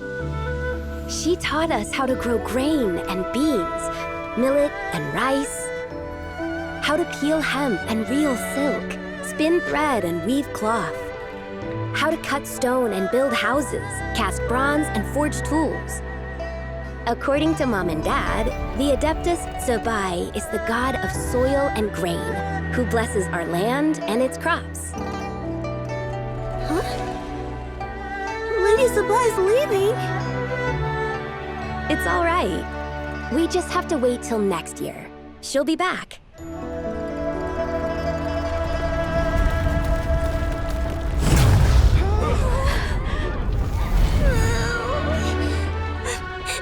Mom and Dad are gone. Why hasn't Lady Zibai returned? She'll come. We just have to believe. What is that?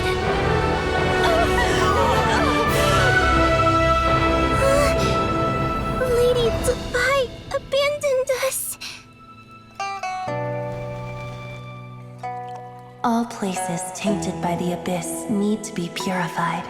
That includes Long Gone. And what of its people? You know what will happen.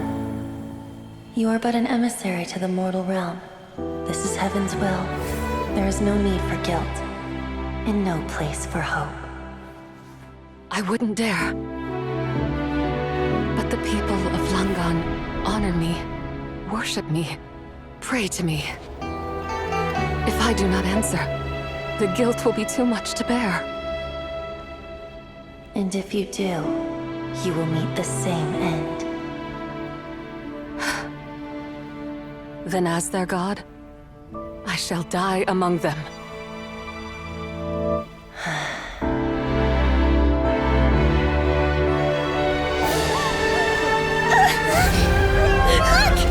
Lady Zibai came to save us!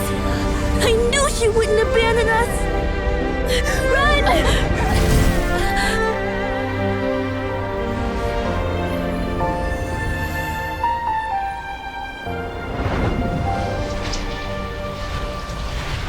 You have done enough.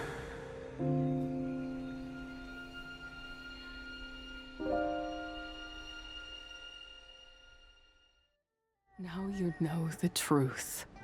These are the memories that suffocate me where I stand and crush me under their weight. Not just my nation, but the people I loved. Were it within my power, I would ignite a blaze fierce enough to burn a hole through the heavens themselves. It was a time of war, one that ravaged heaven and earth. Remnants of the battles tainted with cursed power fell from on high and devastated Langan. The heavens decreed that the tainted filth had to be cleansed. No matter the cost, if I just had more time, I could have helped more people to escape.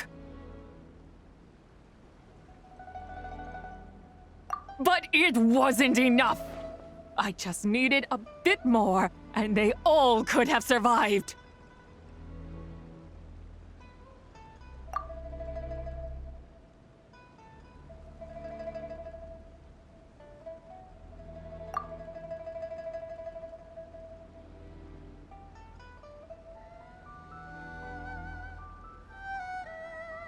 I never imagined there would come a day where I found peace. So long this rage has been within me. Yet here in this moment, it has stilled at last. Thank you. If you wish to bring Zibai back to life, mortal, then you may take the part of her soul that lives in me. Just remember, from this moment onward, the fate of Langan's fallen rests on your shoulders. And that cannot now be changed.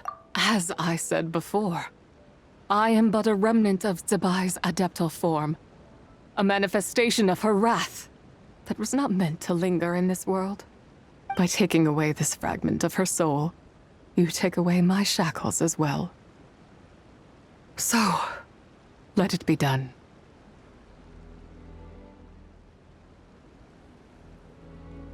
Ah, it's your turn to grant one of my wishes, is it? Very well. In regard to my fate, and that of Langan's fallen, I know there is little I can demand of you. However, should another raise a war banner against the heavens someday, let my name be set upon its cloth. I ask for this, and nothing more. Now, take what you came for. I was a lone moon, shrouded and dimmed in cloud-veiled night. Now darkness breaks, free and unburdened. I reclaim my light.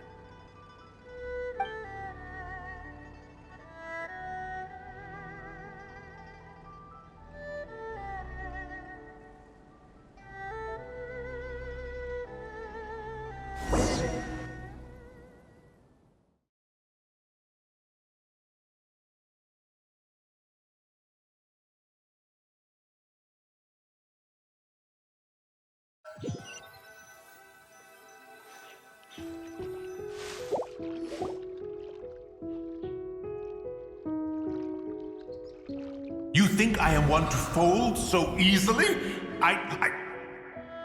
Ah, young one. What brings you here? My, what exquisite mint seedlings.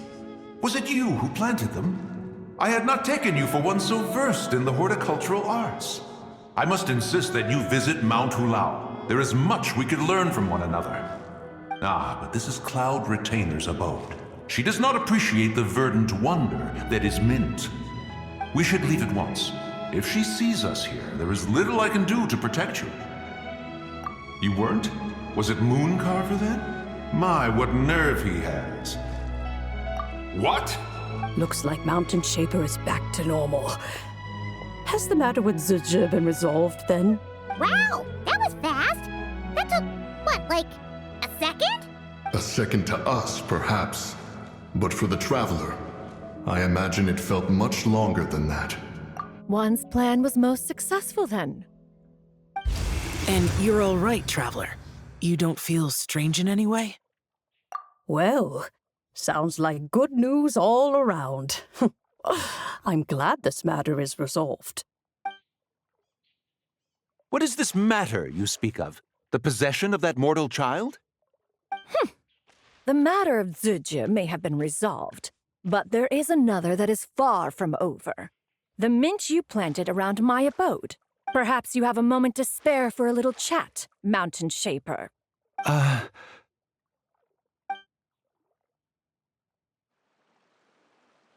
You seem reluctant to talk in detail about what happened with Zizhi.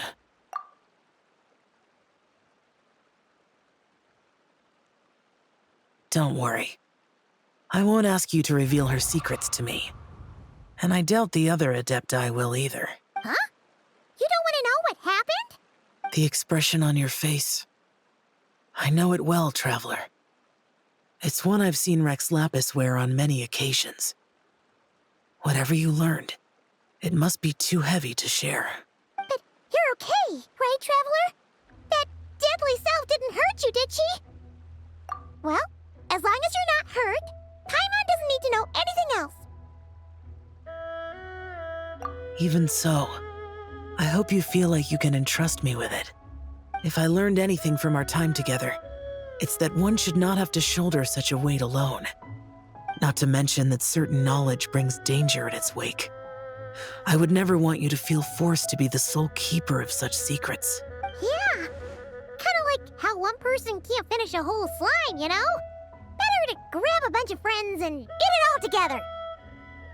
Exactly! Wait, no! Paimon's just saying we've got loads of friends who'll be more than willing to lend an ear.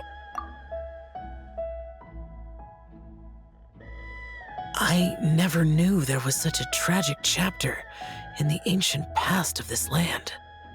So, the people of that nation worship the White Horse Adeptus as the god of soil and grain.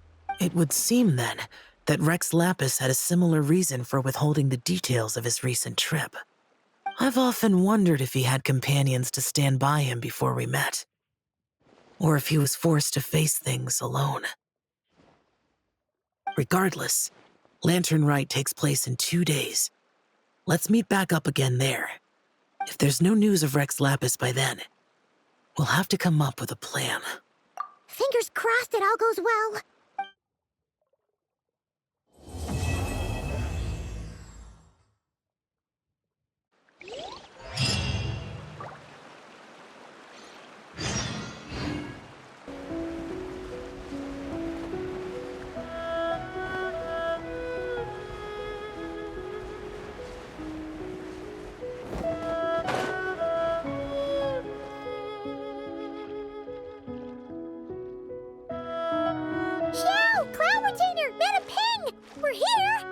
Any news on Zhongli? Wait, are we missing 2 Adepti? Well, Shenyun banned Mountain Shaper from Mount Outsong for 3 days. Oh, then what about Mooncarver? The scheme to plant mint in one's abode Was one those two fools devised together? And when it comes to punishment, one does not discriminate. His banishment ends in 3 days as well. Wow, that's pretty harsh, Cloud Retainer. Let's get down to business. We have news of Rex Lapis. Huh? Isn't that... Yes, Rex Lapis's Geopillar. It descended from on high this morning. He must have sent it for a reason, but it does not respond to our touch. So, what does it mean? Is he in trouble? Not necessarily. It could be a message only a specific person is meant to receive. Traveler, you alone spoke to Rex Lapis before he left. Oh, so it must be for the Traveler. Give it a try.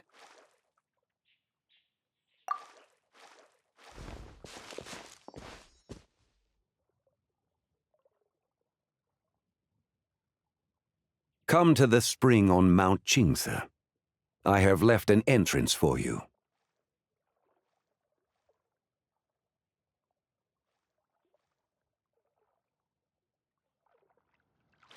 Well? Just as one surmised, it seems that Rex Lapis will not countenance our involvement in this matter. That would not surprise me in the slightest. He's always had a soft spot for the Traveler, after all. But be that as it may, we have served Rex Lapis for millennia now. In other words, I'm sure this has nothing to do with favoritism. He's probably just trying to protect us. That's right. So you mustn't let your guard down, even if Rex Lapis is by your side. All right, let's get going. We'll try not to keep you all waiting.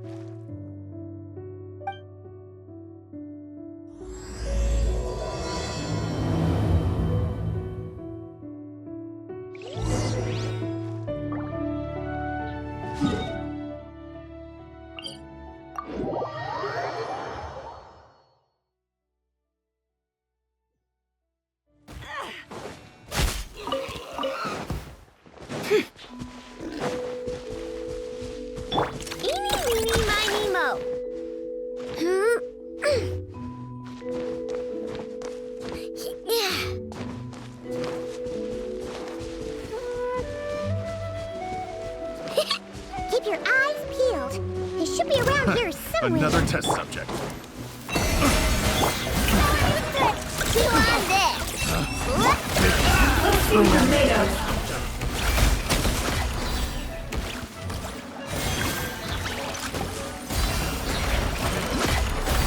Test subject.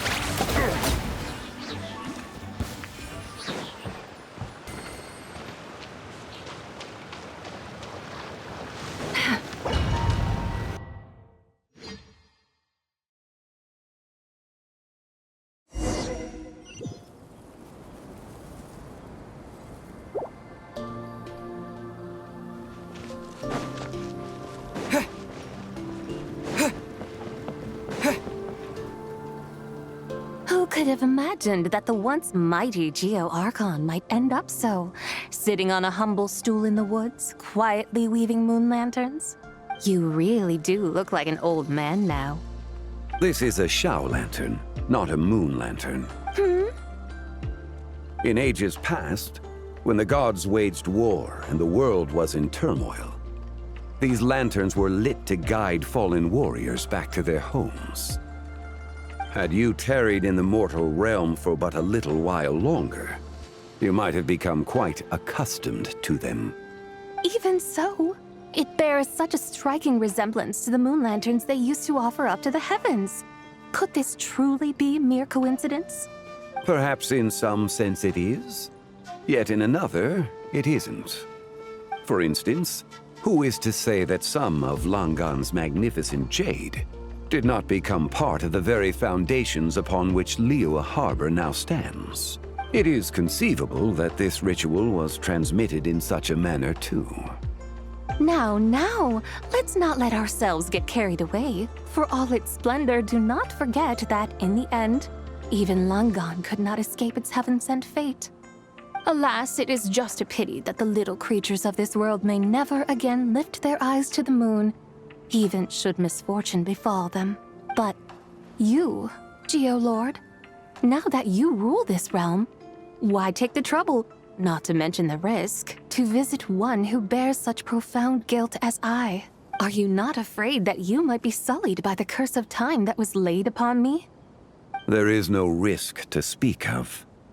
At least, not in comparison to that which you took when you defied the heavens all that time ago.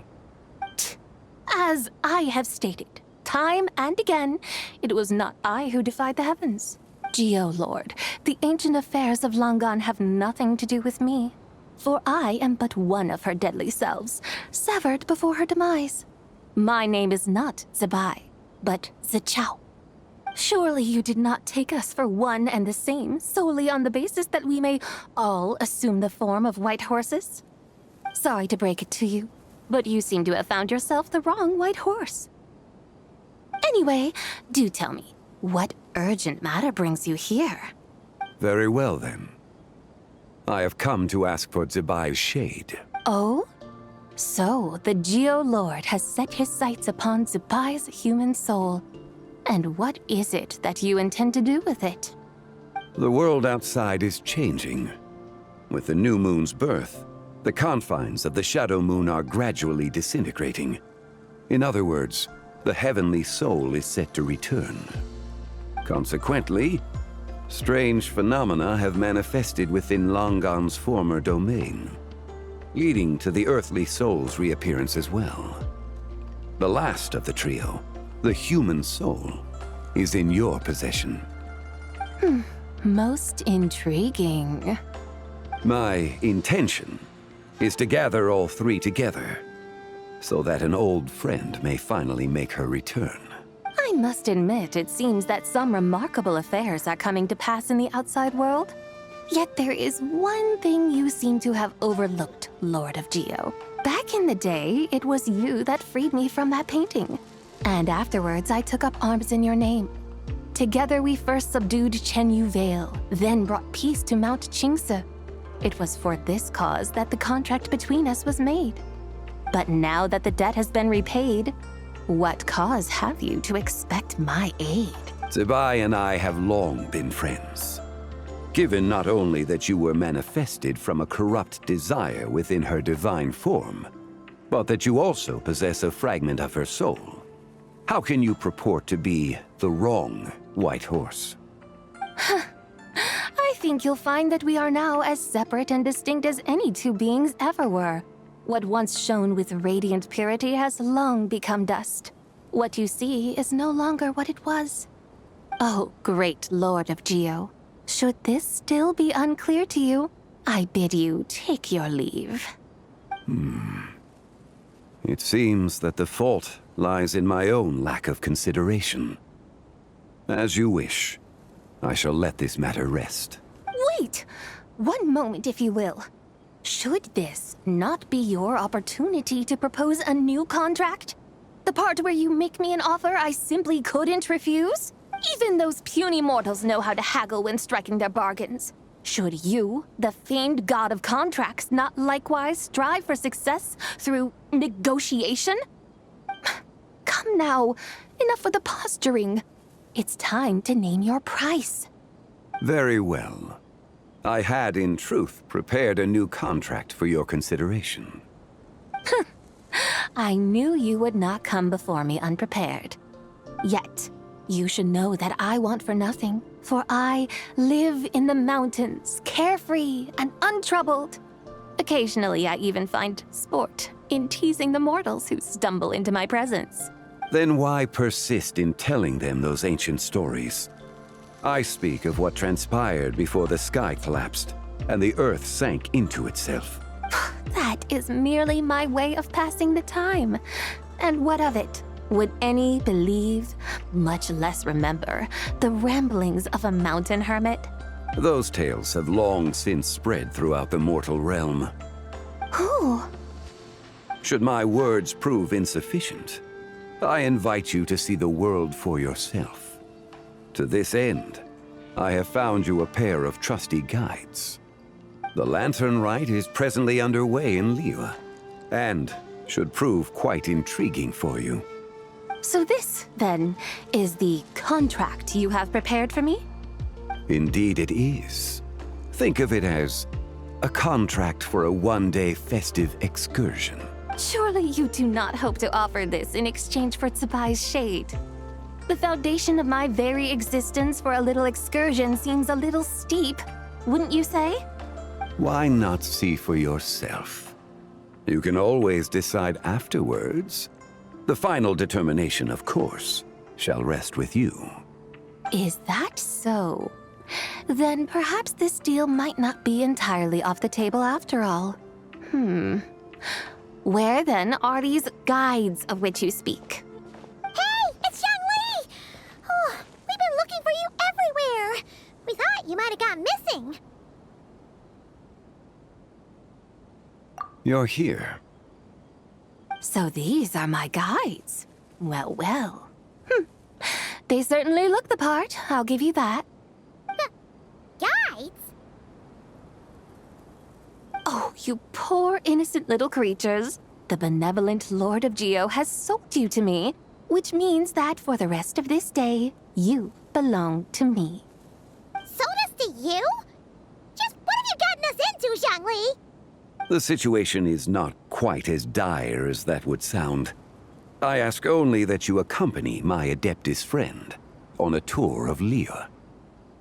I would suspect that depends on how well you entertain me. Entertain you? Let us start with this Liyue harbor of which I have heard so much. Nowhere is quite so fascinating as a place teeming with little mortals. How come this Adeptus sounds so different from what Paimon imagined? Okay, we'll take care of it. Get ready to find out why they call Paimon the best travel guide in all of Tibet.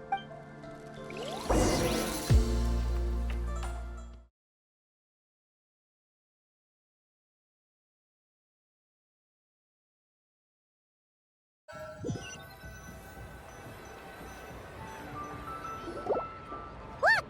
We've arrived at Liyue Harbor! Not only is it Tibet's busiest port, it's also the beating heart of Liyue. So, dear Madam Adeptus, where would you like to go first? With humble fare and wine to sip, in comfort clothed and soul at ease, one eats, and all the heart's ills cease. So we're heading straight for the good stuff? Well, you're in luck, because Paimon's an expert when it comes to food. There are two main cooking styles in Liyue.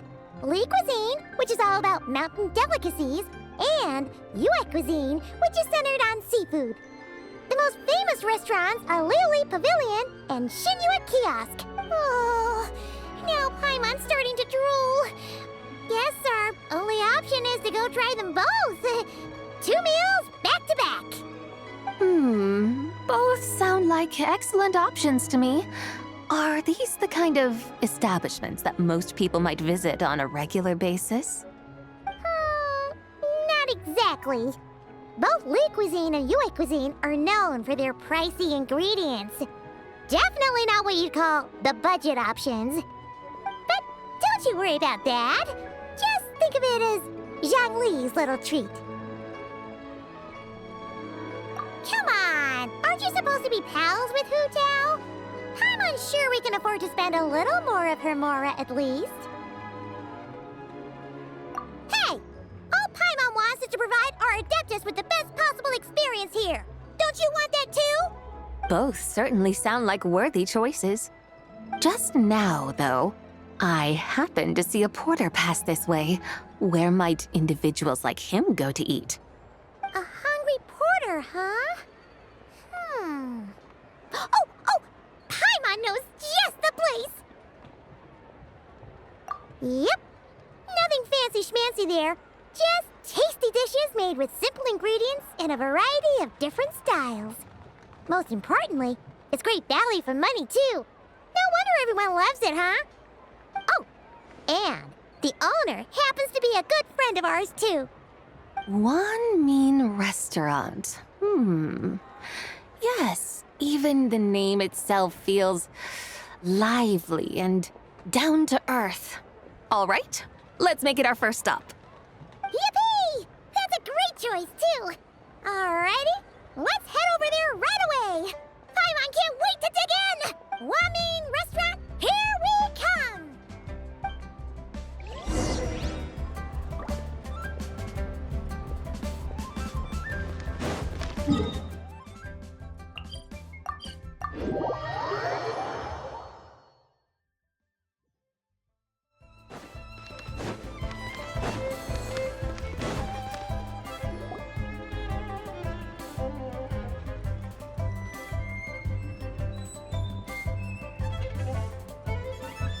Xiangling! Chef Mao! We're here!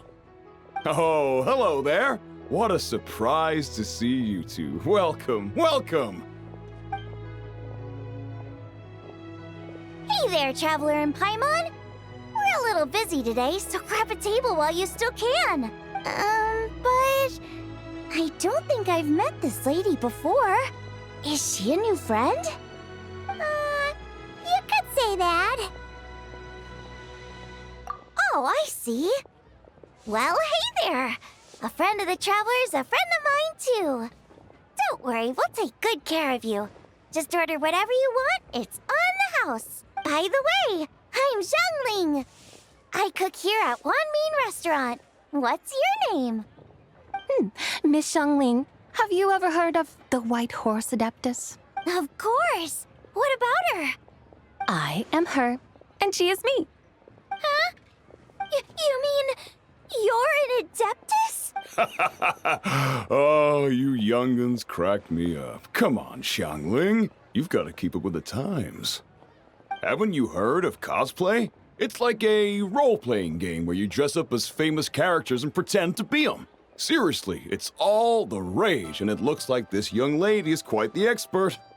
Your friends sure keep their fingers on the pulse, huh, Traveler? Wow, Dad. Didn't know you were so tuned in. But how come I haven't heard about it?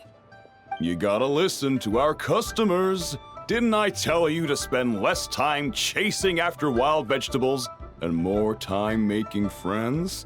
You're even more out of touch than I am. Hey, I like making friends too. Isn't that what I'm doing right now? Anyway, even if it is just a costume, is it alright if I still call you White Horse Adeptus? Of course it's all right, because that's exactly who I am. Okay. I can see you're really committed to the role. How about I call you the real White Horse Adeptus instead? In that case, you can call Paimon the real Traveler. Yeah, right. You could have at least switched outfits. Puny mortals. Nevertheless, I suppose it might be amusing to indulge in your little charade for a while at least. All right, go grab yourselves a table. I'll come take your order in a bit.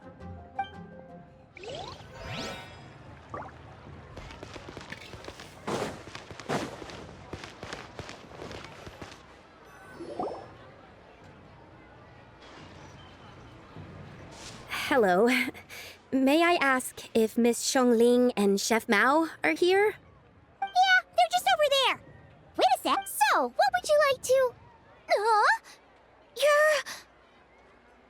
Hello, Miss Xiangling.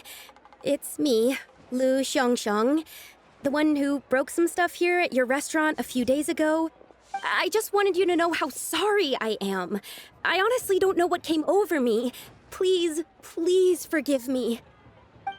Oh, it's you. You really gave me a fright that day, young lady. You didn't actually get food poisoning from our black back perch stew, right? Come on, Dad. She's come to say sorry. It's all right, Miss Lu. You must have been feeling a bit off that day. You're looking so much better now, though. Why don't you grab a table, too?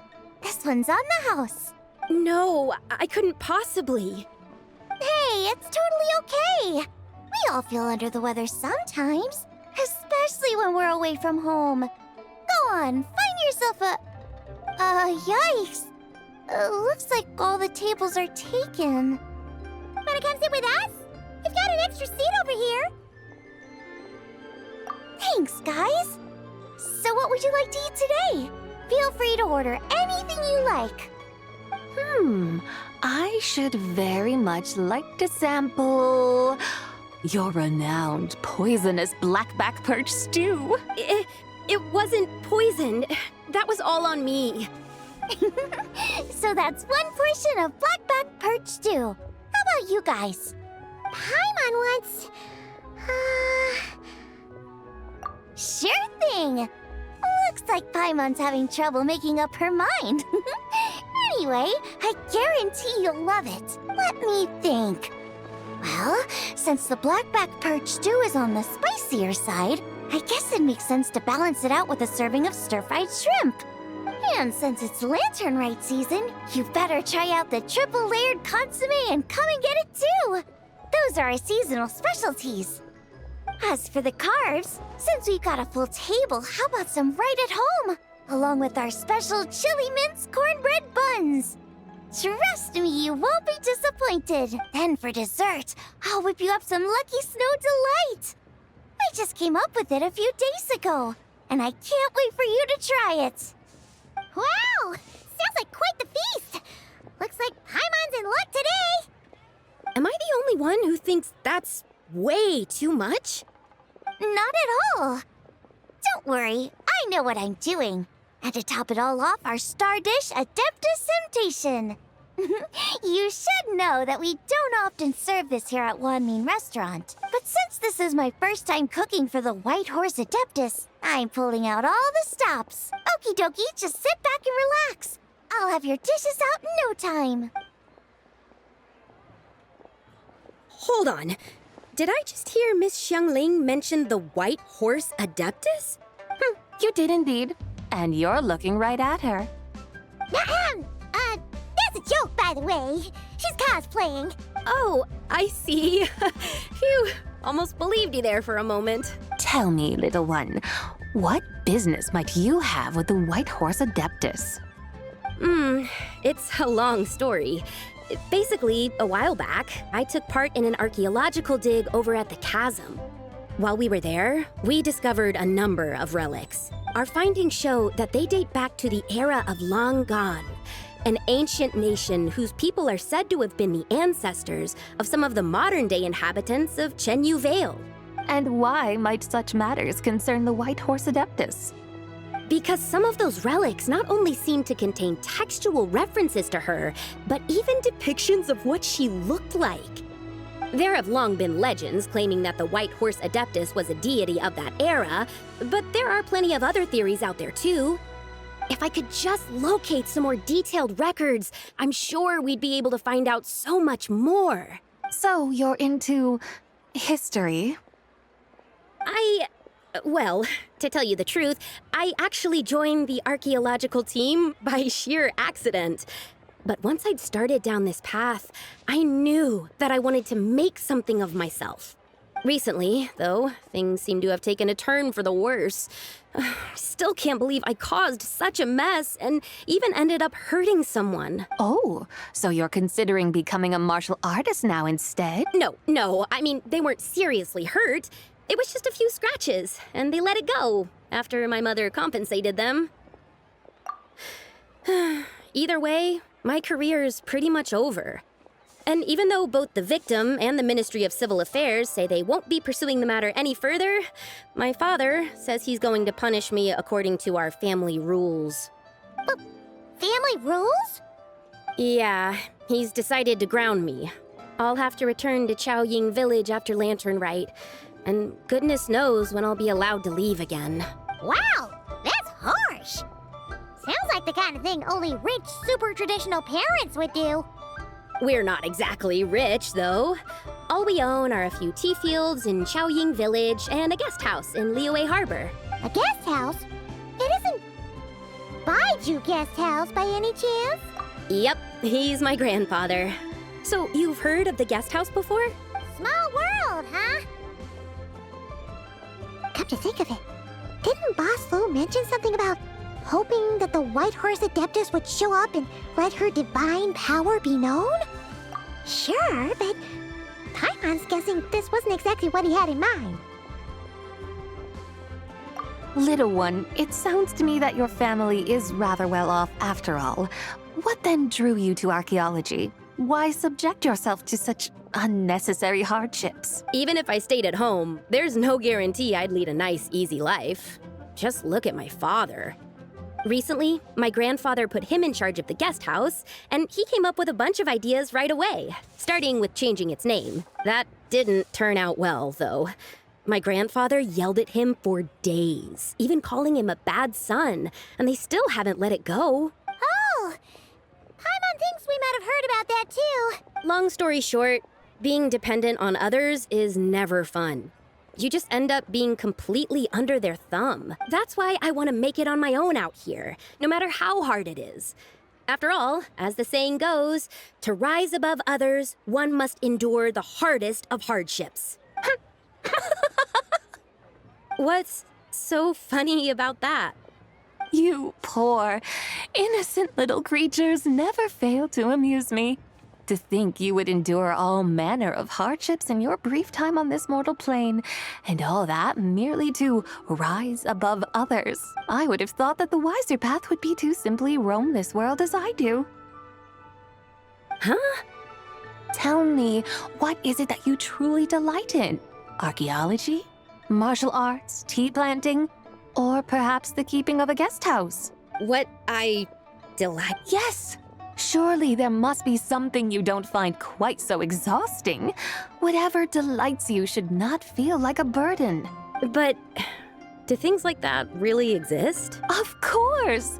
Take Miss Xiangling, for instance. I defy you to detect even a hint of hardship on her face when she wields her walking spatula. So, since it seems you are resolved to tread the rocky path, you should strive with all your might to pursue that which brings you delight. You mean, like cosplay? I suppose you might say that. Looks like the White Horse Adeptus is really getting into her role. I think I get what you mean then. Maybe I should have a chat with Miss Xiangling before I head home. Okay, everyone. Sorry to keep you waiting. Here's your food. Wow. It all smells so good. Oh, finally! I get to try that famous poisonous stew. Hey! Didn't you hear what Shang said? It wasn't the stew. If anyone's to blame, it's that other you. What's up? How fiercely this mortal fare burns upon the tongue!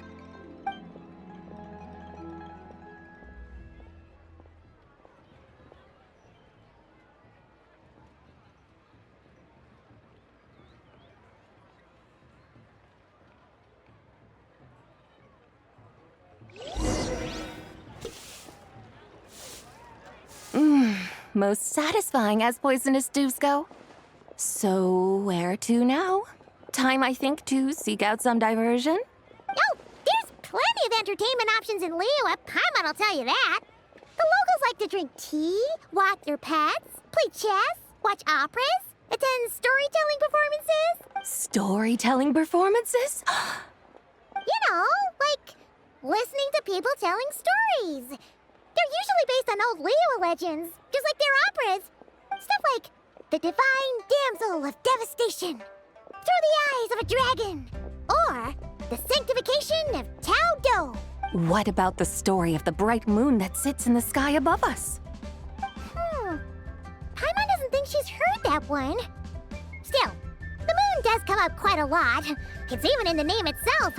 The Yue in Liyue actually means moon. Since we're on the subject, you like telling stories yourself, right? Why don't we go check it out?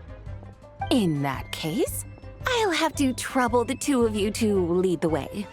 Awesome! Let's go! Third round knockout, here we come!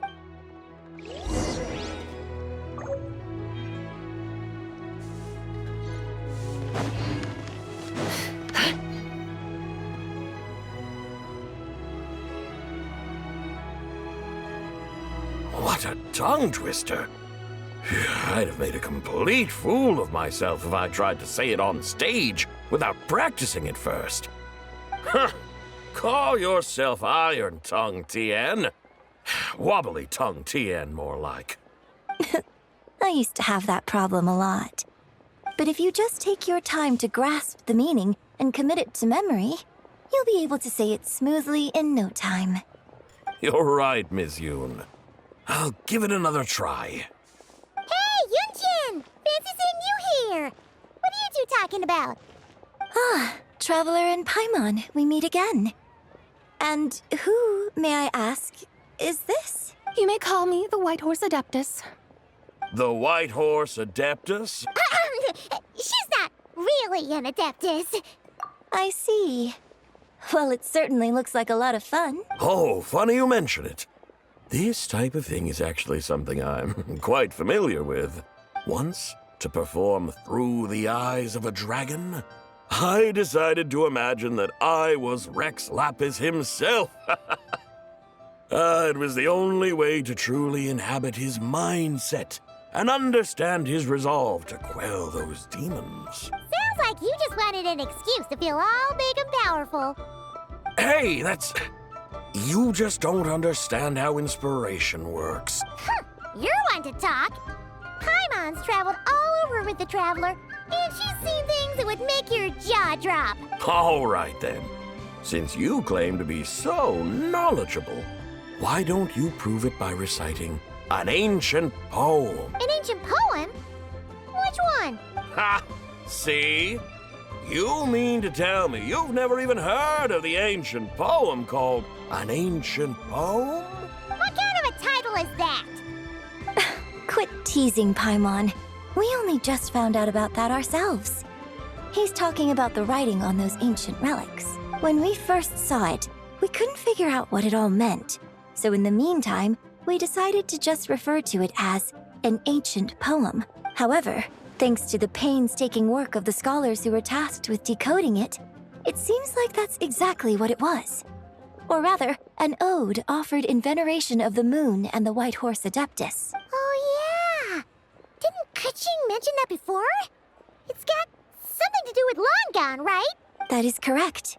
The Ministry of Civil Affairs has issued a notice stating that, although it is true that the moon may disappear tonight, we should be in no danger.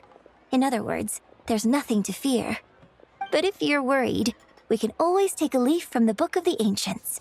By reciting this poem, I mean, and calling for the White Horse Adeptus's aid. If we do that, I'm certain she'll protect our moon and keep us safe. Oh, seriously? Paimon has to get a look at this.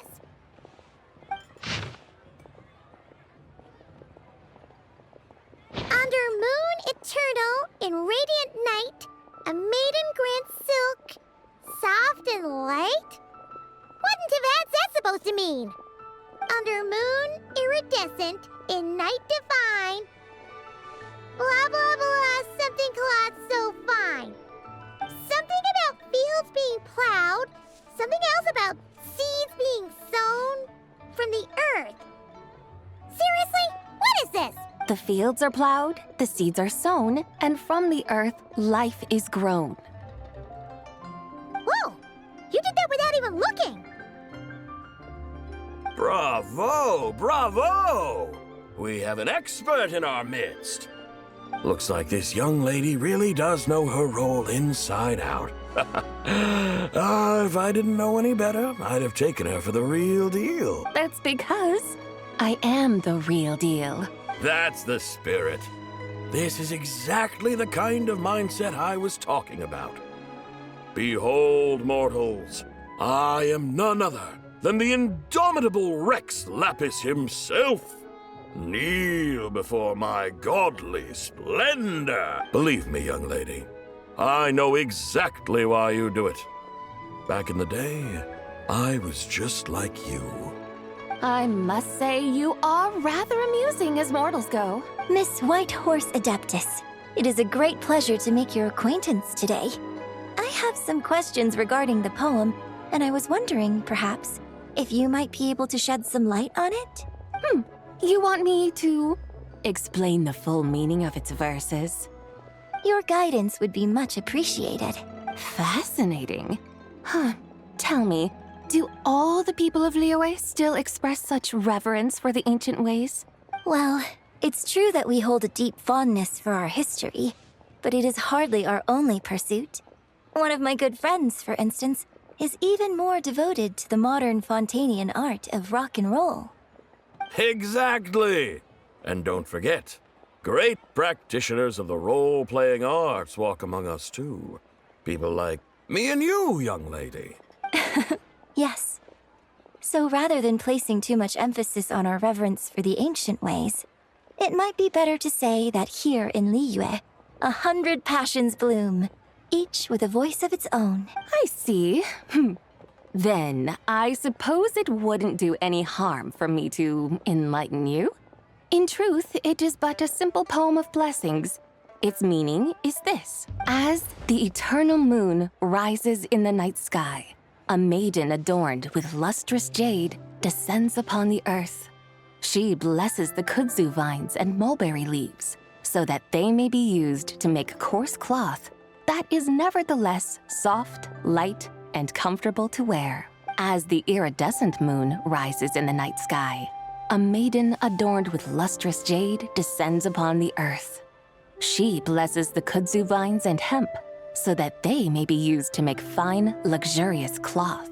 As the frost moon rises in the night sky, a maiden adorned with lustrous jade descends upon the earth. She blesses the mugwort and artemisia so that they may be perfect for divination. So she really did come down from the moon? She shows the people how to use the plow and spade to purge the land of weeds, till the soil, and heap up the earth to make it fertile. Then with the hoe, she teaches them to sow their grain, bestowing the promise of life upon every seed. She blesses the millet and the beans, ensuring that their stalks and vines stretch forth without end. She graces the wheat and the rice, so that their heavy heads are filled with plump, glistening grain.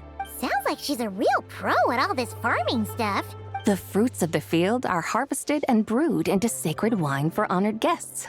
This we reverently present to the divine maiden, with every ceremonial step flawlessly observed, so that she may witness the depth of our piety and respect. Oh, divine maiden, how can your graceful presence in the sky not seem like that of a fairy descending from the heavens? Oh, divine maiden, how does your pure and radiant form not resemble the guardian spirit of our land? I send my heart's desire, ascending to the heavens, beseeching you to grant us good fortune and blessings in the coming year. Huh? So, that's what it's supposed to mean? I find myself speechless. Moved beyond the power of words to convey. Oh, young lady, you have shown me the heights to which a true role player might aspire. A truly remarkable performance.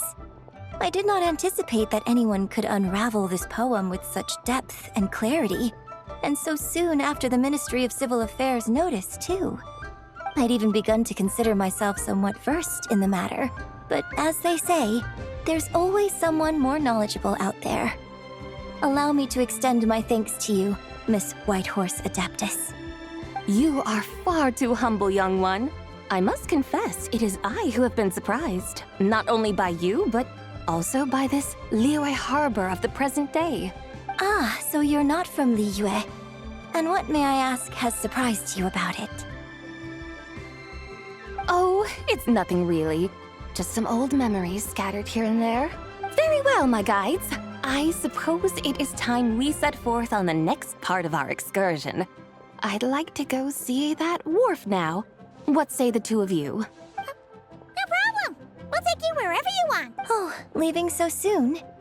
Before you go, allow me to introduce myself. I am Yunjin, director of the Yunhan Opera Troupe. May I ask your name in return? My own name is scarcely worth mentioning, but since you asked, perhaps I'll tell you the title of that poem instead. Huh? So, it isn't actually called an ancient poem? Of course not. Its real title is Odes of Long, Zibai. Odes of Long, Zibai. All right then, until we meet again. Hey,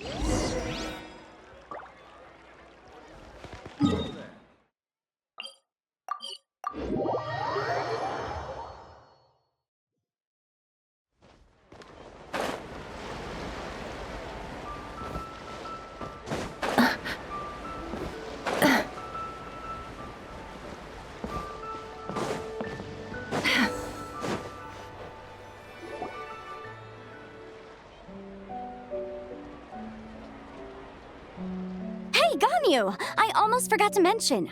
On my recent trip to Notcry, I came across something really fascinating in the Frost Moon Scion's library. I found records in their collection of another divine envoy living on the moon. A divine envoy on the moon? You don't think it could have been referring to the White Horse Adeptus too, do you? No way to say for sure. Still, the similarities between our legends are intriguing, to say the least. Isn't it amazing? Especially when you consider how far apart we are. It truly is.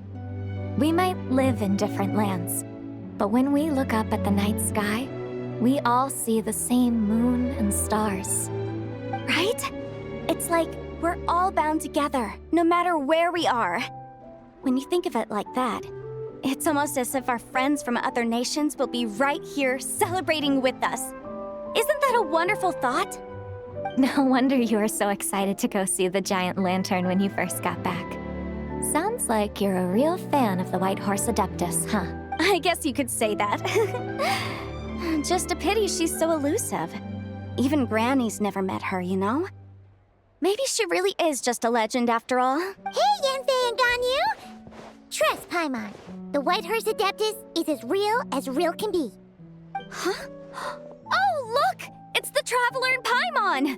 Feels like I haven't seen you two in, like, forever. Happy Lantern Rite. It's so good to see you again. Hey, you two. Happy Lantern Rite. Did I hear you right just now, Paimon? Does that mean you've actually seen the White Horse Adeptus? She has indeed. And now, so have you. And you are? Why, who else? The White Horse Adeptus, of course. Could you maybe start with something else next time? You're the White Horse Adeptus? That's right. Allow Paimon to introduce you to our new friend, Zichao. She's been low-key obsessed with cosplaying the White Horse Adeptus ever since we met her. I see. Well then, greetings, Miss Zichao. My name is Yanfei, and recently I've been low-key obsessed with learning everything I can about the White Horse Adeptus. I'm sure the two of you will get along like a house on fire. Oh, and by the way, I'm Ganyu. So, Miss Zichao, you must be here to see the giant lantern too, right? A horse-shaped Zhao lantern? Is that what I think it is? That's right. A lantern made to honor the White Horse Adeptus herself. Isn't it gorgeous? Huh? What are you laughing at? Both the lantern and myself. What do you mean? Oh, this lantern truly is an artistic masterpiece. But tell me this, have any of you ever seen a horse before? Come to think of it, Paimon can't remember ever actually seeing one herself. What about you, Traveler? Oh, this horse appears to be mid-trot, but it has adopted what is called a lateral gait, where the legs on one side of the body move together in unison. A rather rare sight indeed. Just now, I suddenly pictured myself, I mean, the White Horse Adeptus running the same way. The image was so absurd, I could barely contain my mirth. Oh, really? I never knew that. You learn something every day, huh? Oh, come on! It's basically a giant piece of fan art! Who cares if it's different than the original? I was merely laughing at my own ignorance. I came here thinking that the White Horse Adeptus's tale had been long forgotten. Yet here I am, gazing upon a lantern made in her honor. Well, you couldn't have been more mistaken. There are so many tales about the White Horse Adeptus, I'm starting to lose count. Just off the top of my head. Just so you know, Yanfei, we've heard it all, like, a million times before. Uh-huh. But there's one thing I can guarantee that you haven't. Huh? You mean like a new chapter of her stories come to light? Mm-hmm. And I heard it from Ganyu just yesterday. Hey, why don't you share it with the others? Sure, no problem. Where to begin? Do you guys still remember what Liyue's Moon Chase Festival is about? Of course! It's a festival held in honor of the Stove God. That's right. But it took a really long time for the Stove God Festival to become what it is today. In its earliest form, it was actually an Adepto ritual known as the Moon Chase Rite. Paimon remembers Madame Ping mentioning that before, but she never explained exactly what it was. According to Cloud Retainer, the Moon Chase Rite was originally a ritual meant for communicating with the moon. Communicating with the moon? But for what purpose? At first, Cloud Retainer wasn't entirely sure either, as it was always Rex Lapis who performed the ritual. Whoa! Rex Lapis did it himself? Must have been a really important ritual. That's right. Unfortunately, despite numerous attempts, they never actually received any response from the moon, which is why they eventually stopped performing it. But then, just yesterday, Keqing took a picture of the moon being obscured by a dark hole to Cloud Retainer and asked if it had anything to do with the Moon Chase Rite. The moment Cloud Retainer saw it, it suddenly dawned on her that the rite might have been an attempt to reach the White Horse Adeptus all along. Does that mean Zhongli's been trying to bring back the White Horse Adeptus all this time? So how about that? Bet you never thought there might even be a link between the White Horse Adeptus and the Moon Chase Festival. If Keqing hadn't taken that picture to Cloud Retainer, we would never have known any of this. This is probably what Keqing was referring to that day when she mentioned there were some ideas she wanted to follow up on. So, Geo Archon. All this time, you've been striving to awaken her. Huh? What do you mean, awaken? Nothing. What I truly meant to say was, this new insight you've provided has been truly eye-opening. Oh, by the way, my trusty guides, I've been meaning to ask, where in Liyue Harbor might one enjoy an expansive scenic view? Huh? We're off to the next stop already? But Paimon's barely done digesting that lore bomb just now. All the more reason to find the right spot to let it sink in. Oh, so that's what you're up to. A tour of Liyue Harbor? In that case, if you're looking for a spot with a panoramic view, I'd recommend Yujing Terrace. That's a great idea. Since the terrace is on higher ground, the sea view from up there's so much better. Great. Well, the Lantern Rite's about to start, so we should get back to Granny's now. Hope to see you all at the festival tonight. Oh, you're off too? All right then. See you both soon. See you soon.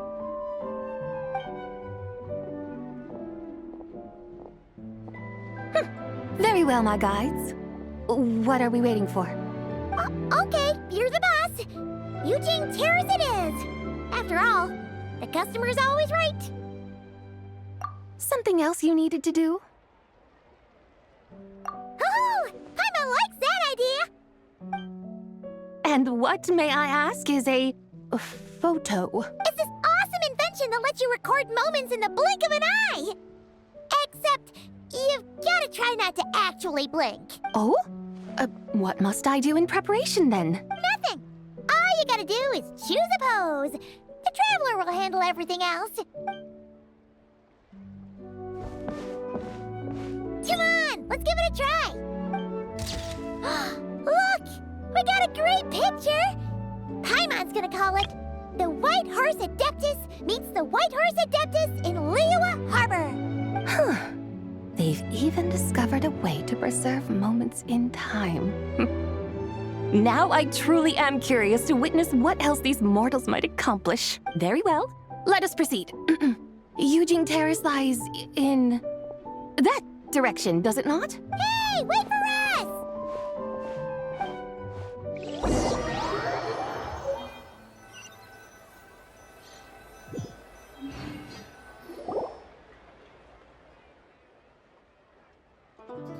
Truly a marvelous view if ever there was one. It seems the charm of this Liyue harbor is only heightened by the sun's dying light. And soon, people will start releasing their Xiao lanterns to mark the most important day of the year. Practically everyone will be with their friends and family, eating a big meal, chatting, and even setting off fireworks. Trust Paimon, it'll look even more amazing then. What do you say? Want to stay to see that? No need. Let us bring this weary day to a close. Weary day? You mean you didn't enjoy your tour? I had imagined you would arrange for me to witness some grand spectacle. Perhaps the descent of divine beings, the manifestation of the sacred before mortal eyes, or the appearance of a selfless hero come to aid the helpless and downtrodden. Or, should that not come to pass, then at the very least, spend a little more coin. For that, it seems, is how one finds true enjoyment. Alas, but there was none of these. Instead, we merely filled our bellies, listened to tales, and gazed upon a crude imitation of my likeness. And now the sun begins its descent.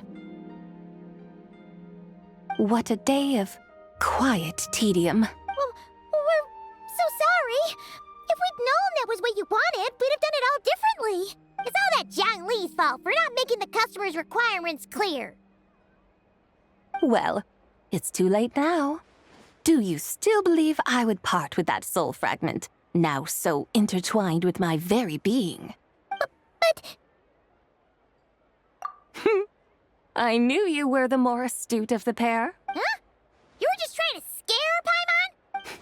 It seems the realm of the Geo-Archon has a way of making one more stony-faced. So, you were just pulling Paimon's leg? Of course. I was merely engaging in a little banter with the two of you. Long ago, I shared tales with various mortals who chanced upon my mountain abode. Never did I imagine that those stories would endure. It seems I greatly underestimated them. Perhaps, as your Geolord said, a few pieces of ancient Langan's magnificent jade have truly become part of the very foundation of this land. So, you've decided to help us? Again, that goes without saying. I made up my mind some time ago now. When I beheld a rather intriguing scene as I set foot in this city. I saw porters passing through the alleys, setting down heavy wooden crates from their weary shoulders. Peddlers pushing carts as the kites and lanterns upon them rustled gently in the breeze. I saw cooks cooking, actors acting, scholars reading, soldiers marching, children playing, elders resting, officials officiating, and the common folk absorbed in this or that, reveling in the simple joys of life. Some, it seems, have already found that which stirs their hearts, while others continue to fret, troubled by uncertain futures. Yet, in this gentle and serene order, each holds fast to their anticipation, not only for the celebrations to come, but also for the first light of the morrow. Scenes I once yearned to behold now unfold before me, no longer in Langan, but in Liyue Harbor, thousands of years on. How wondrous is this mortal realm. Thank you, Whitehorse Adeptus! Thank you so much! Adeptus, Adepti. Perhaps the singular art in which we are truly proficient is that of sequestering ourselves within the high mountains. But once we leave our mountain refuge, we find ourselves drawn back to mortal ways all the same. So, it is I who should offer my thanks to the two of you. Traveler, Paimon, you have made this day more delightful than any I've known in a long, long time. Come now, and take what it is you need. You mean, like, right now? But don't you think we should wait for Zhang Li? That won't be necessary. All things shall meet again in their time, for the waters know no rest, and the flowers their appointed season. One need not fear that life is but a journey of goodbyes.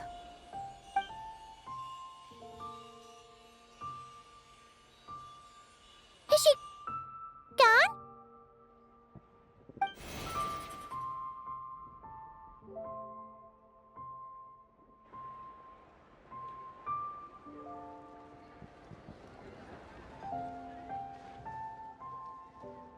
Yes, she's gone.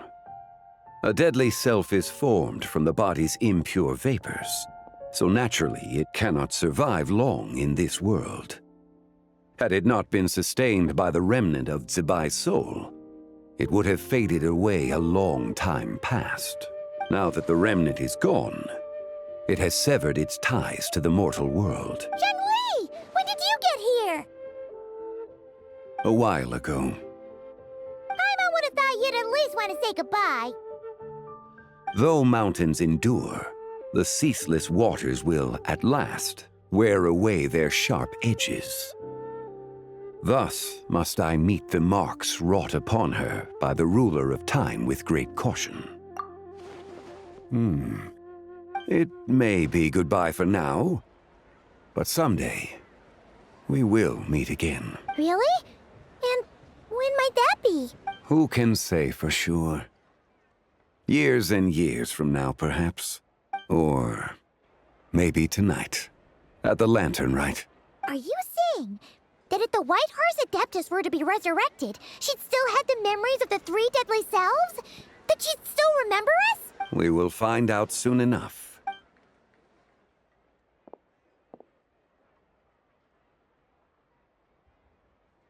It is time. The rite is about to begin.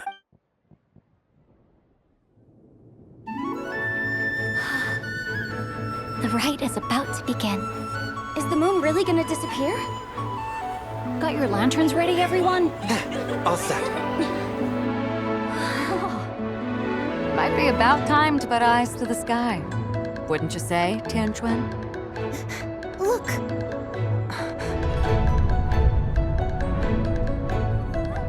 When the sun's out, eat the sun. When the moon's out, eat the moon!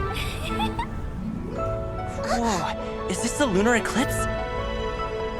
Under moon eternal, in radiant night, a maiden grants silk, soft and light.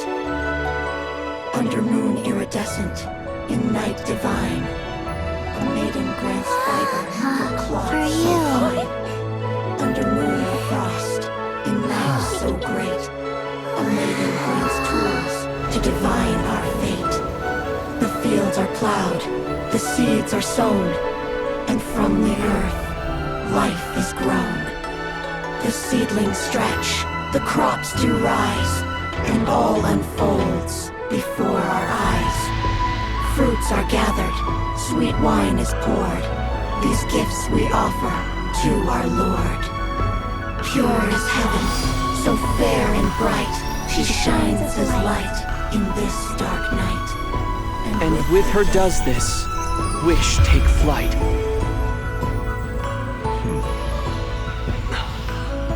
Devoted soul, scattered and unbound, let this lantern guide you home, by its light be found.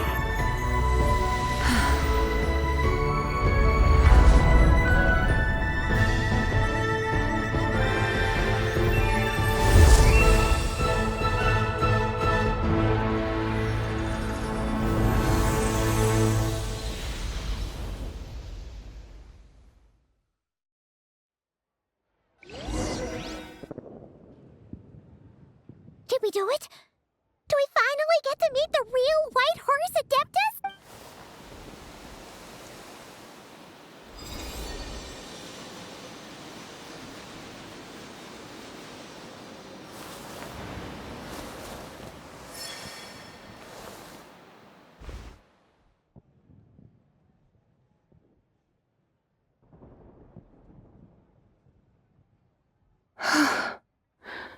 This place. Where am I? A familiar land, now known by the name of Liyue. Liyue? The peaks adorn the clouded moon. Then, who might you be? Oh no! She seems to have lost all her memories after all. And those countless lights in the sky. What are they? These lights, each like a dwelling in glad accord, usher in this day of joyous rebirth. And whose rebirth might that be? That of my old friend, Zibai. Zibai? Yeah, that's you! Don't you remember anything at all? That's... Oh, yes. The envoy of the Lunar Palace. My name is Zibai, indeed. Then you must be the Lord of Geo, Heaven's Star. Many years have passed since we last saw one another. Zibai, my friend, welcome home. Home? But why does this place, this Liyue, feel at once so strange and yet so familiar? Who you are? Who are you? Ah, yes, I remember now. You are that young Wushu dancer, the one who seeks disciples. How fares your quest for disciples? It must have yielded a truly prolific body of students by now, I trust. Hey, you've got it all wrong! You're talking about gaming! But I could have sworn... Oh, that's right. You're that impudent blonde youngster who kept meddling in my affairs. And to think you even had the audacity to presume yourselves worthy of being... What was it again? Yes, of being my guides. How very wonderful to see you again, my most faithful and beloved guides. I trust all has been well in my absence? Well, she finally got it right. But that sudden mood swing felt even weirder. It's like her head's packed full of slimes. It is possible that her cells have not yet settled. After all, they've only just been brought back together. It may be some time before she fully recovers. Huh? You mean, kinda like she's still half asleep? That I cannot say for certain. Perhaps a few days. Perhaps a few years. A few years? Mortal years are but a poor measure when divine beings tread the realm of dream. Well, if you say so. Anyway, at least she's whole again, right? That already seems like a pretty good outcome to Paimon.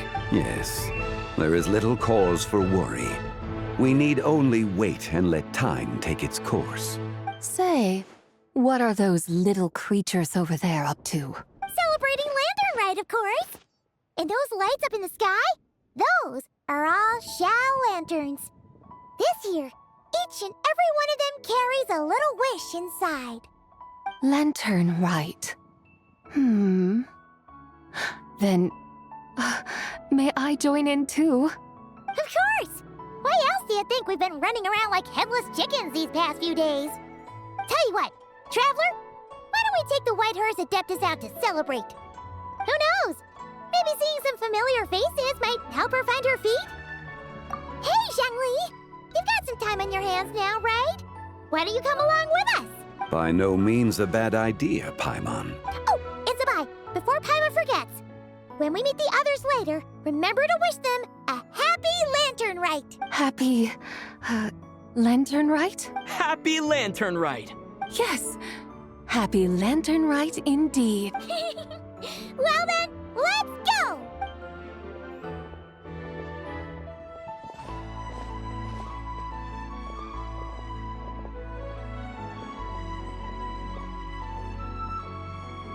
Lantern Rite.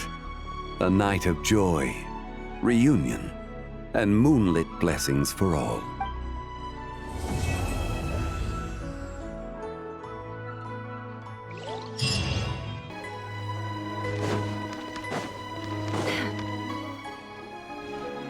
Oh, looks like Zhangli hasn't stopped by for tea today. Hey, are you two looking for your friend? Try going up that way. Is Zhangli up that way? No, but that young lady who was dressed up as the White Horse Adeptus the other day is. She's your friend, right? I just saw her head toward Wanmin Restaurant. I was wondering why she was eating alone. But then you two showed up hot on her heels. Oh, what luck! We were just on our way to find her. But what's she doing at Wanmin Restaurant? I have no idea. I said hello, but she completely ignored me. She couldn't have forgotten who I am, right? I mean, we're kindred spirits. Maybe she's still half asleep, but her brain might be a little fuzzy. Oh, that makes sense. I was wondering why her eyes were so red. Her eyes were red? Oh, that doesn't sound good. You young people, staying up all night because you think you're invincible. Look at your friend. Missing out on sleep so she can pretend to be the White Horse Adeptus. That's where that leaves you, you know. A word to your friend from someone who's older and wiser. She really needs some rest. Paimon won't be so certain about the older and wiser part. Yeah, what was that?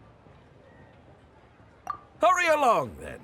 Oh, and don't forget to come back and check out my Rex Lapis cosplay when you're done.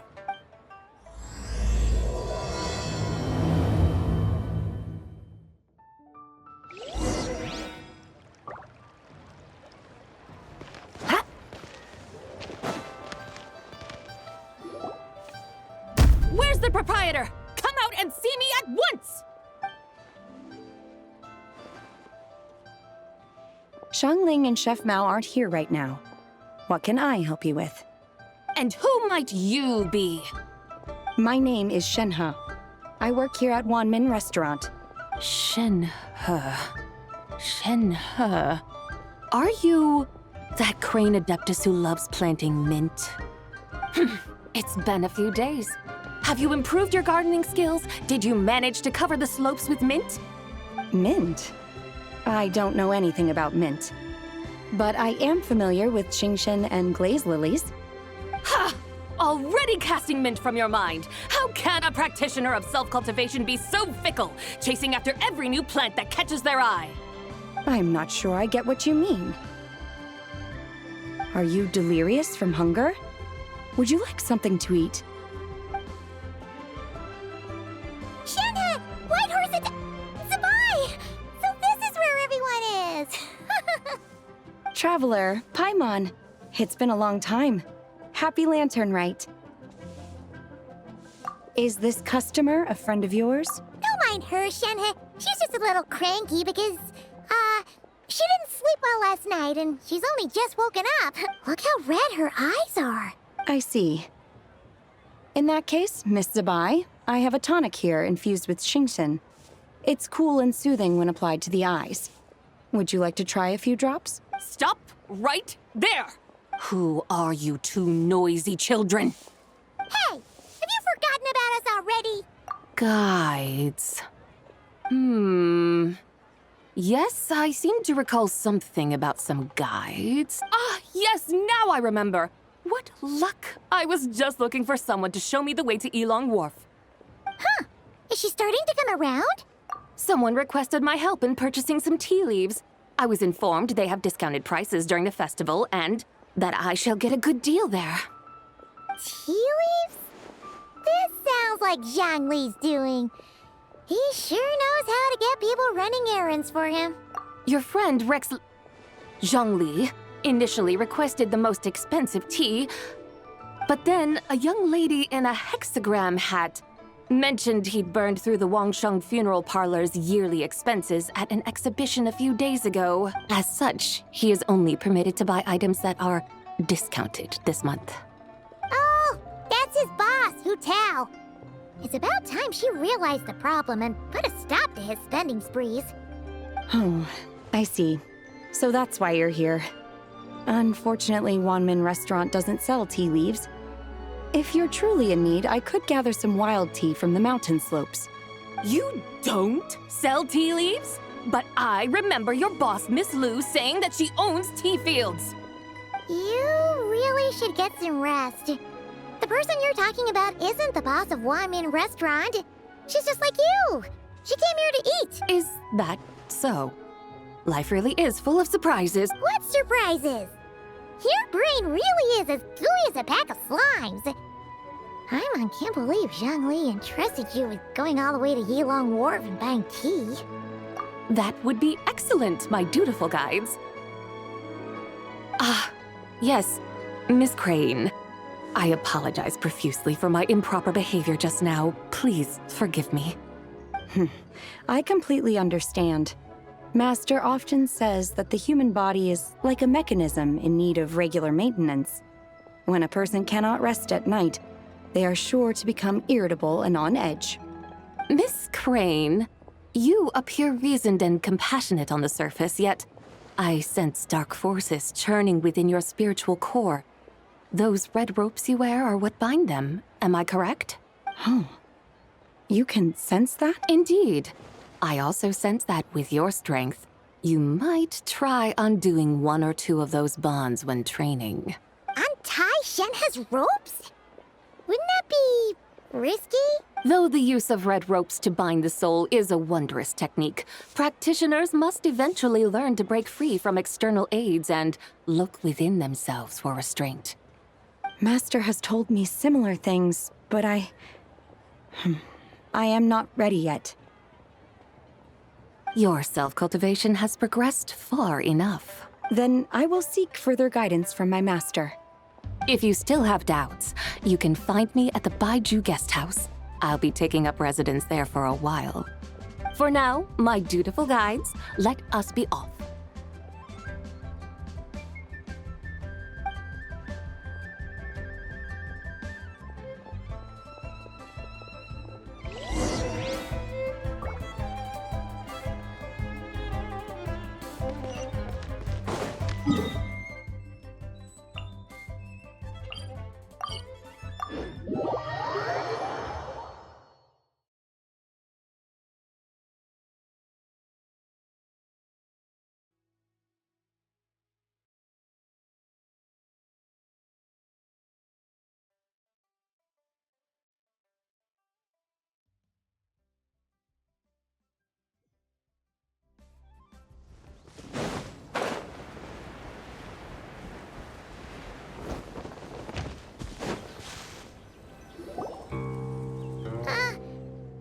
Yilong Wharf?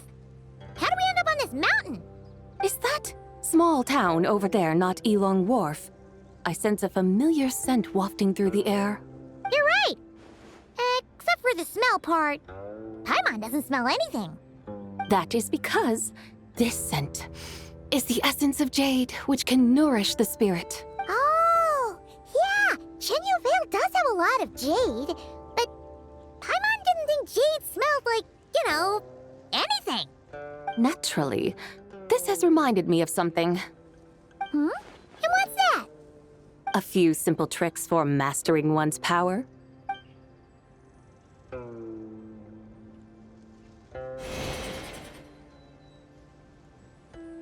What is that thing? I'm sure you've been to Yilong Wharf many times before, but I wonder if you've done so while cruising through the air. You've been such dutiful, dedicated guides, so allow me to offer this fresh experience as recompense. Please step in.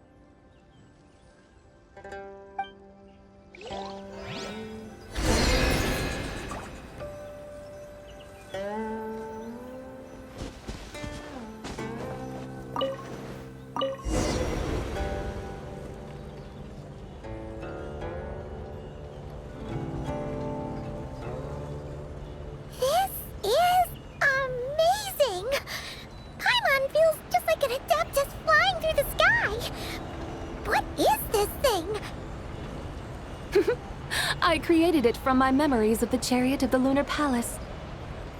Many years have passed since I last laid eyes upon it, so there may be some discrepancies. Nonetheless, it is functionally much the same. A lunar chariot? Wow! Paimon never imagined she'd get to ride in one! So, Zibai, does that mean you used to work on the moon? Work. That's an interesting way to phrase it, though I suppose you are correct. I was once an angel, a member of a race tasked with guiding humanity. Then, graced by serendipity, I became a moon envoy. Huh? What's a moon envoy? Some kind of super important angel? As you would understand it, A Moon Envoy is a job title. Any angel, or non-angel, can become a Moon Envoy.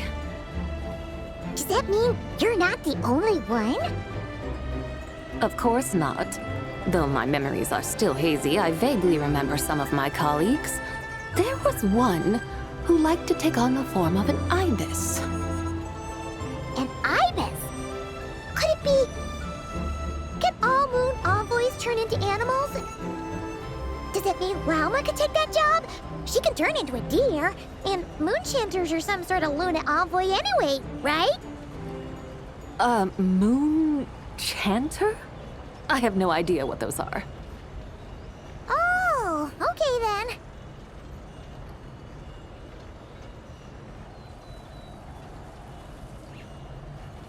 Look! Paimon thinks she saw a tea vendor over there! Very well. Let's take a look.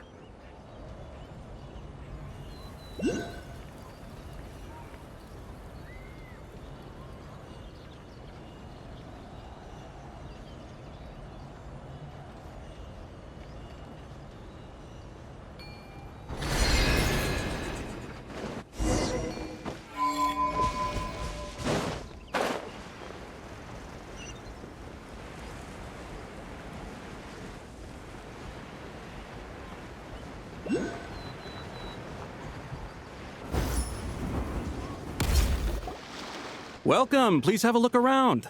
We only sell teas of the finest quality sourced directly from Chaoying Village. Right now we're offering a special discount for Lantern Rite. Look over there! Discounted tea! Dear customers, are you looking to purchase some tea leaves? I can see from your bearing that you are no ordinary customers. My humble shop has some exquisite teas that should satisfy your more refined tastes. We're not here for quality. We're looking for a discount. A discount? Well, that's a coincidence. Our Sungla tea is on sale right now. A special festive offer. Something about the name of that tea sounds familiar to Paimon. Buy 3 boxes of Sungla tea during the festival to get 10% off. Buy 4, get 20% off. Buy 10, but... That's right. 10 boxes at half price. Have you been to our shop before by any chance? Oh, Paimon's definitely heard this spiel before. 3, 4, 10, 20, 50. Zibai, what are you muttering about? When purchasing 3, 4, or 10 boxes, the corresponding discounts are 10, 20, and 50%. The intervals between the two sets of numbers are 1 and 6, and 10 and 30. Look! Her eyes turned blue! That's gotta be a first! If the differences between intervals remain equal, the interval after 6 should be 6 plus the difference between 6 and 1, which is 11. Similarly, after 30, the next interval should be 50. Therefore, extrapolating upward, the next two numbers in each set should be 21 and 100. You're making Paimon's head spin! Those numbers, what do they mean? They mean that if we buy 21 boxes of Sungla tea, we should get a 100% discount! 100% discount? You mean we'll get them for free? Oh, there was a pattern to the discounts. Is that right? The pattern we speak of is mathematics, little one. A pattern that is always right. That's amazing! You're a shopping genius, Zibai. Oh, wait. Something feels off here. I had no idea our shop's discounts were tied to the laws of nature. I've learned so much from you, dear customer. No need to thank me. Now, please give us our 21 boxes of free tea. Wait! What's the matter? Paimon just realized what it is that's not right. It took you long enough. We got the short end of the stick! Think about it. If we don't have to pay when buying 21 boxes, then if we buy even more, the vendor should be paying us money instead, right? Huh? Hey, Zibai, work this one out. If we buy 100 boxes, we'd make loads of money, wouldn't we? It stands to reason. Wait a moment, dear customers. Don't you think you're haggling a little too hard? You are the one dictating the discounts. We're simply extrapolating the numerical patterns within. As such, we are hardly haggling. You have a point. However, that's right. I'm so sorry, I just remembered. My supplier didn't come today, so we don't have any tea after all. Such a shame, terribly sorry about this. Awful, awful luck. Where can we find your supplier? Well... Not to fret. We'll save you the effort and go straight to the source ourselves. Well, you see, dear client, the supplier's discount isn't as generous as ours. You won't be able to get the same price from them. Huh? Does that mean they won't pay us for taking their tea? They might not even offer you a 100% discount. How very unfortunate. Nevertheless, as the original supplier, they must offer some sort of discount. Besides, we're not looking to make money. We just want a good deal. Well, that's great. My suppliers are all tea farmers from Chaoying Village. You can go ask around the village, but please don't say I sent you. Do not worry. We appreciate your generosity, referring customers to your business partners, even choosing to remain anonymous. The demeanor of a true gentleman indeed. Your business will surely prosper. I hope you're right. Then let us head to Chaoying Village. Do you know the way, my guides? Of course! Just follow us.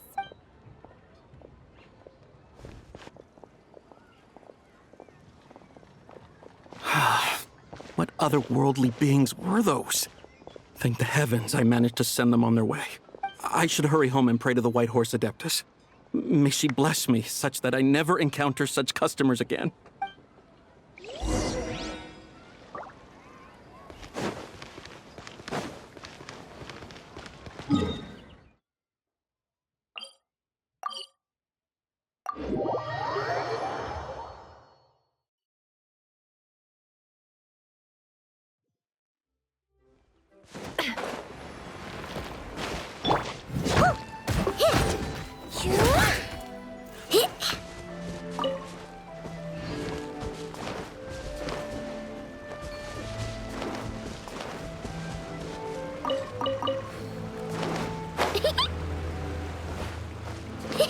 Ready?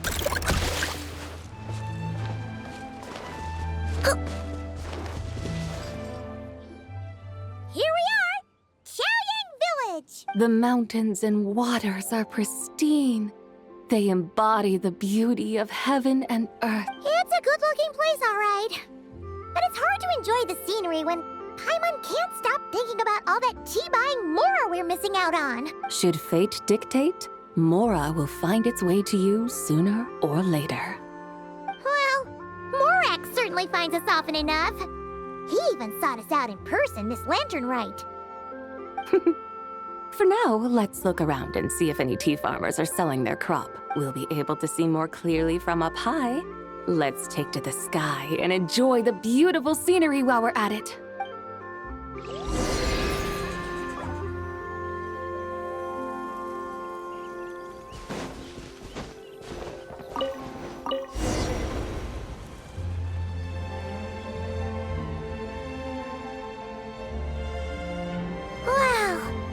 Chaoying Village looks beautiful from up here. Indeed. The houses here are quite different from those in Liyue Harbor. They follow the natural contours of the mountains, forming unique, elegant structures. Yeah, it's super beautiful. The white walls and dark tiles frame the emerald waves of the terraced fields, while the curved eaves and tall gateways juxtapose each other with grace. It's almost too beautiful to be true. The crowing of roosters and barking of dogs, the calls of farmers working the fields, a vibrant pastoral chorus overflowing with earthly vitality. Yeah, it's incredibly beautiful, huh? Have you studied the linguistic arts by some chance? Huh? Your vocabulary for beauty seems rather constrained. Paimon knows how to say pretty as well. I see. Now then, let's take a look around and see if we can find any farmers selling tea.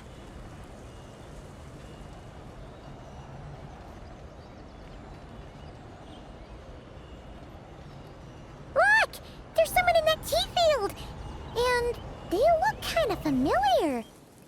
Wait, is that Lu Xiangxiang? And who is that? Oh, you'll remember her once you see her up close.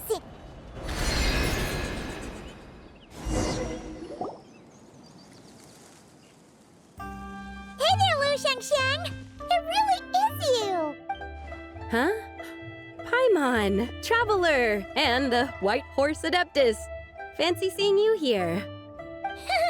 The White Horse Adeptus has a name now. You can call her Zibai. And you are... Wait. I remember now, you're...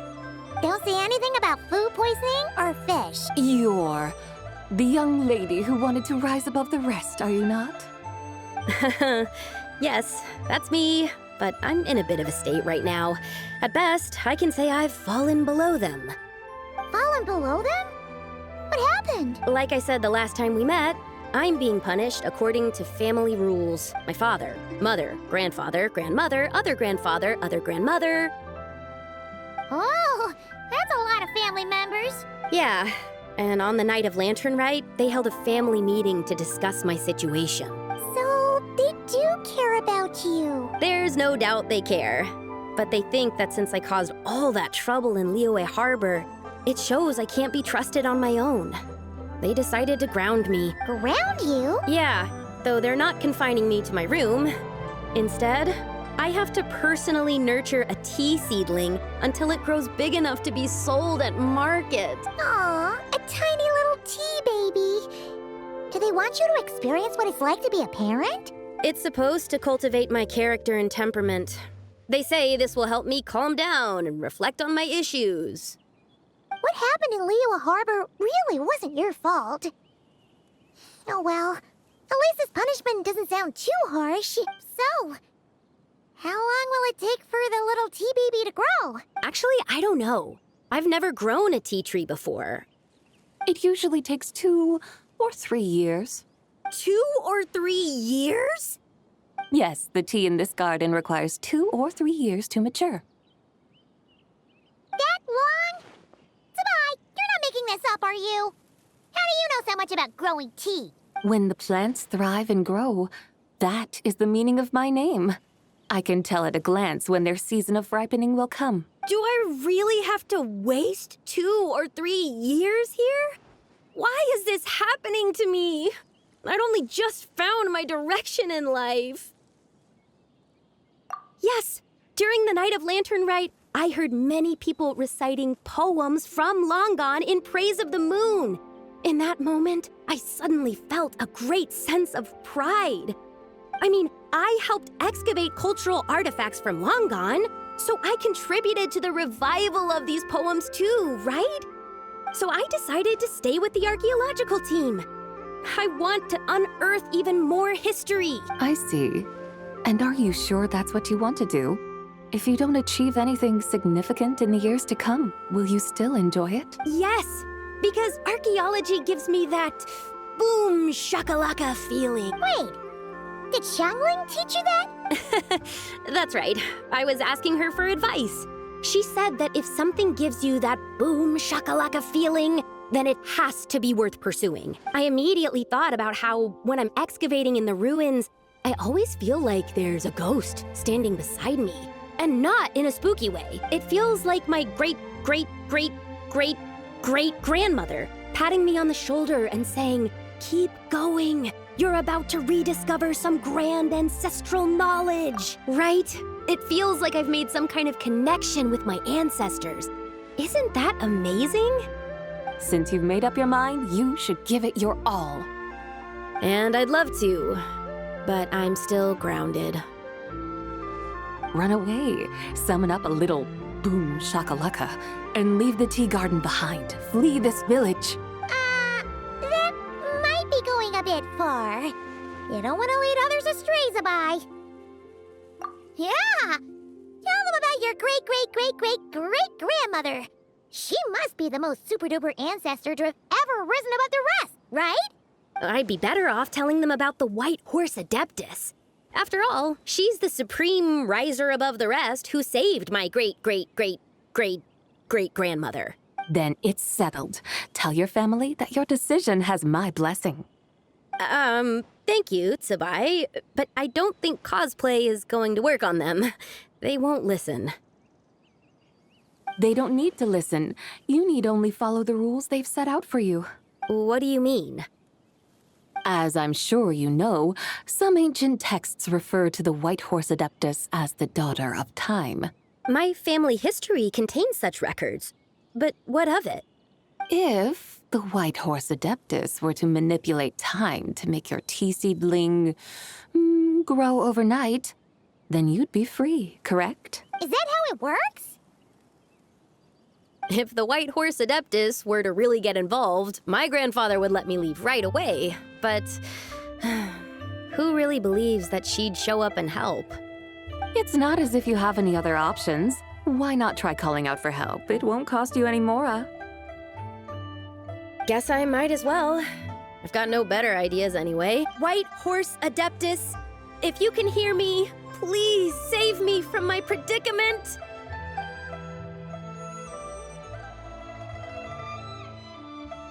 Ugh. Nothing happened, as expected. Perhaps the White Horse Adeptus has already heard your prayer. Why not come back here tomorrow and take a look? By then, the seedling you planted may well have grown into a thriving tea tree. Thank you, Zibai, for trying to comfort me. I do feel better now, kinda. But can't you really do something like that? Oh, it's getting late. Why don't you all stay at my house tonight? My family may be strict with me, but they're always welcoming to guests. That sounds great! Let's get some sleep and then come back here tomorrow to see if our tea baby has grown.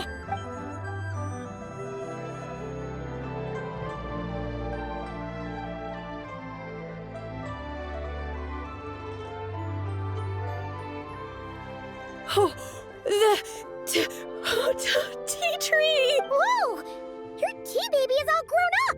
Indeed, it has grown into a mature tea tree that can stand tall in the face of wind and rain. How is this possible? It must be the work of the White Horse Adeptus. Your prayer must have moved her. Are you sure? Perhaps she heard your prayer and chose to answer the call. She once saved my great-great-great-great-great-grandmother. This time, she saved me. That's incredible! Your family must be blessed by the White Horse Adeptus. I guess so. I need to tell everyone the news right away. They'd better. Since this is the will of the White Horse Adeptus, Go! And if you run into any more trouble, call out to the White Horse Adeptus just like yesterday. Thank you so much. Paimon really thought you were going to use Adeptal energy to make the tea baby grow, Zibai. When an Adeptus exerts effort, consuming their energy, is that not using Adeptal energy?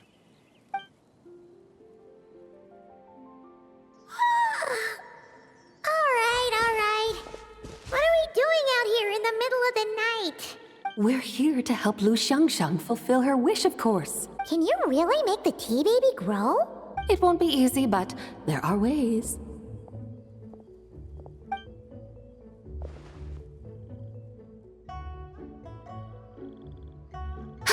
There, it's grown. Hey! You just transplanted a tea tree from over there!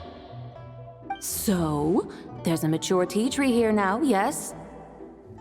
Oh, yeah, but... And am I not the White Horse Adeptus? Well, yeah. Is this tea tree then not a manifestation of the White Horse Adeptus's will? You're not wrong. But again, there's something not quite right about this. Maybe this will become another mystical Adepti tale recorded in their family history. That would be marvelous. Paimon thinks so too. Hey, Traveler! Zibai seems to be doing much better now, don't you think? Oh! Paimon bets that's why Zhongli chose to send her on this errand. idea! We've already shown her Liyue Harbor, Yulong Wharf, and Xiaoying Village. How about we head to Qingce Village next? Qingce. That name sounds familiar. The scenery there is really beautiful. Pretty, too. It's the perfect sightseeing spot. How about we show you around? I must say, I have been mightily impressed by the mountains and waters of Liyue. Please lead the way, my dutiful guides. Alright, let's go!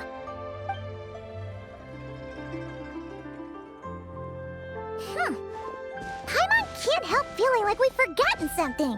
Pay it no mind. I've already forgotten more than you will ever know. Alright.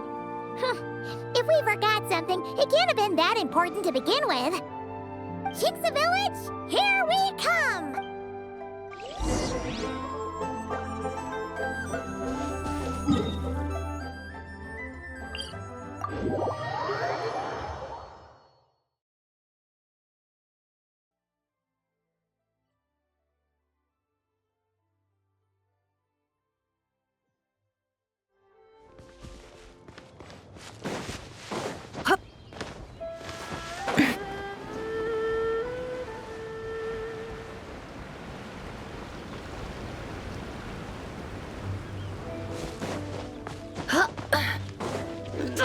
Absurd. We should plant cucumbers. We should plant canola. We should plant cucumbers. They're easy to sell. We should plant canolas. The flowers are pretty. What are you arguing about, little ones? We're deciding what to plant in our field once Lantern Rite is over. Yeah. Dad gave us a small plot of land to grow our own crops. He said we can keep all the more we get from selling them. We should plant cucumbers, right? Dad plants cucumbers every year. We should plant canolas. We can press the seeds for oil. It smells good and sells for a good price. Ah, an agricultural debate. This should be easy to sort out. Granny, are you a farmer? Could you tell us what to do? Granny? What did you just call me, you rapscallion? Oh no, her eyes are gonna turn red again. It's just, my granny smells really nice, and you smell nice too, so... Sorry. How about we call you Auntie instead? Auntie? Oh, all right. Big Sis Zibai, can you help us decide whether we should grow cucumbers or canolas in our field? You little rascals! Using priceless land like this just for cucumbers and canolas? What a waste of heaven's gifts! Huh? What should we plant instead? With the coming of spring, when all things awaken, the field should be sown with the 5 grains. What are those? The 5 grains are life's staples, the heart of the people's table. I notice the people here mostly eat rice, so that is where you should begin. Based on the local climate and soil, seedlings planted in mid to late spring should produce mature grain within 2 or 3 months. When autumn comes, you can plant a second crop, with time still to harvest it before the first frost. The rice you harvest can be sold at market or kept in your stores. It's a far better choice than cucumbers or canolas. Oh, but Big Sister Zibai, I like canolas. That's no issue. It is unsuitable for continuous cropping in any case. You can rotate it with rice to maximize your yield. After the second rice harvest, around wintertime will be the perfect opportunity to sow their seeds. And when they mature in mid to late spring, you shall be just in time to sow the first rice crop of the year in turn. This way, your field will sustain balance. Rice and canola in a harmonious cycle. Wow! That means we'll have crops to harvest all year round! Wait a minute! If rice and canola take up the whole year, what about my cucumbers? A firefly dares rival the brilliance of the moon? In what twisted universe should cucumbers vie for land with rice? Big Sis Zibai, you're going to hurt Lil Lee's feelings! Auntie hates cucumbers! lying this instant. I meant that cucumbers are simple enough to grow. There's no need to devote a whole field to them. Just find an empty corner of your yard, scatter some cucumber seeds in the earth, and before you know it, you'll have a thriving patch of vines. Cucumbers delight in sunlight and moisture, but they suffer in cold weather. If you wish to plant them this early in the year, you should make sure they're protected from frost. Wow. Is it really that simple? Let's hurry home and get started right away! Are you really in that much of a rush? Well, thanks, Big Sis Zibai, who's fierce but really good at farming. We gotta go! Thanks, Big Sis Zibai! See you around! Paimon never imagined you'd know so much about farming.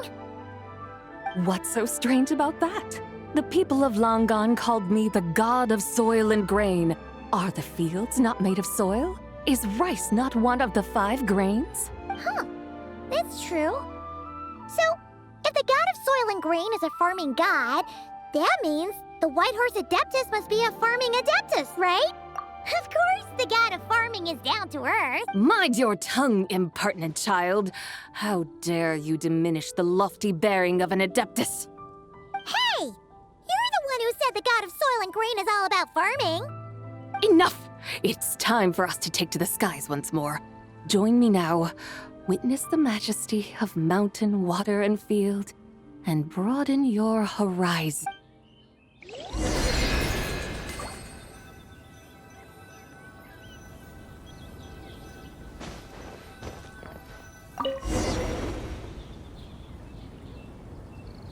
Wow!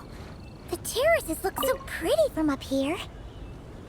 The mountains tower like pagodas, the hills coiling at their feet like shells. Layers built upon layers, rising and falling in harmony. A truly unique and mesmerizing sight.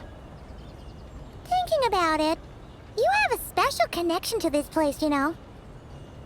A special connection? Yeah! There's a local legend about a white horse leaping from a pure spring to follow Rex Lapis into battle. Don't you remember? You must have been living in seclusion around here. That does sound somewhat familiar. Oh, and if we keep going up this way, we'll reach a super duper spooky spot. You might have a connection to that place too. There's an ancient array that seals away the remains of a fallen god. A god's remains? Yeah! The people of Liyue turned that story into an opera called The Sanctification of Tao Do. Does that ring any bells? Tao Do. Huh. The 7 and 8 gates array. That's right, that's right! You do remember! Bune, the god of the underworld, who could pacify the forces of life and death. Huh? So, Tao Do had another name? Let's go take a look.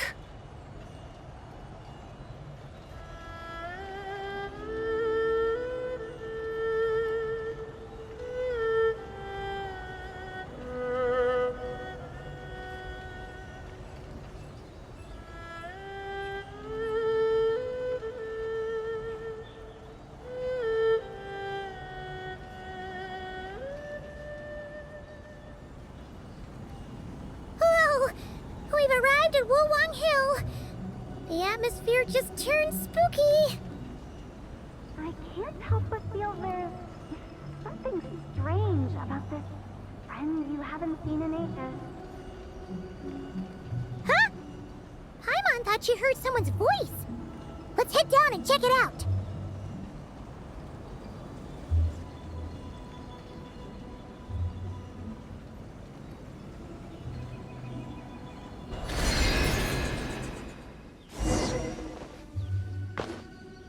I can't help but feel there's something strange about this friend you haven't seen in ages. Strange? Whatever do you mean? Her strangeness defies description. This Miss Zibai is a full-blown enigma, don't you think? I'm afraid I have no idea what you're talking about. Aren't you worried about sending her all the way to Yilong Wharf on her own to buy tea? What if she gets lost? Where there are people, there are paths. Now I'm the one with no clue what you're saying. She can ask for directions. And then what? She will meet strangers in unfamiliar lands, build friendships, part ways. Hers will be a long journey indeed. The further the journey, the more footprints one leaves behind. The deeper those footprints, the harder it is for time to erase them. Ah, so you want her to make new friends. I see. But from what you say, it sounds as though she's not from Liyue. I believe she was not. But perhaps she will be. You're sounding stranger by the second. Huh. Oh, over there. Oh, look who's here. Hotel! Zhongli! What are you doing here? Traveler, Paimon, fancy meeting in a place like this. Oh my, and Miss Zibai too. Sounds like fate to me. We were taking Zibai to buy some tea from Yilong Wharf. Zhongli sent her there, though she didn't even know the way, and... Oh, drat! We forgot the tea! Oh, Paimon knew we were forgetting something! What's done is done. There's no need to dwell on it. Fresh tea grows with each passing year. Let fate deliver it as it wills. Exactly. You can get tea wherever you go. You're hardly running low now, are you? Paimon feels a lot better now that you've said that. Still, I'm a little confused. If you were buying tea, how did you end up all the way out here? We're taking Zibai on a sightseeing tour. We started at Liyue Harbor, stopped in at Yilong Wharf, went sightseeing around Xiaoying Village, made our way to Qingce Village, and now we're here. Wow, that is quite the itinerary. Yeah, actually, Paimon thinks it's about time we headed back. I'm here to pay my respects to my ancestors. My dear consultant kindly agreed to join me. It is Lantern Rite, after all. Adepti and ancestors should be venerated alike. Ancestors? Wait, could you be? Are you heir to the Wuwang kid? Or perhaps the lone butterfly of the Crimson Flame? Whoa, have you got all your memories back? Huh? Miss Zibai, you know about the Wangsheng funeral parlor and the 8 adepts? I happened to hear a storyteller expound on the sanctification of Tao Do. Lots of people know that story, sure, but very few can discern my family lineage from just a glance. Well, Zhongli, your friend here really is quite something. Unfortunately, there's no time to dally right now. We have a hill to climb. Perhaps once today is done, we can find time to chat over tea, recite poetry, and admire the moon? That would be wonderful, Director Hu. Oh, and before we go, you've been traipsing around all day. I suggest you stop off at the Wangshu Inn on your way back for a good night's rest. Wouldn't do to exhaust yourselves, Don't mention it. All right, we'll take our leave now. See you later. Hotel's so thoughtful. Why don't we follow her advice and stay at the Wangshu Inn tonight? Zibai, you can see the whole of Dihua Marsh from up there. The view's amazing. Plus, you can sample Smiley Yin-Xiao's cooking. Wangshu, an intriguing name. It couldn't hurt to check it out. Awesome! Let's go!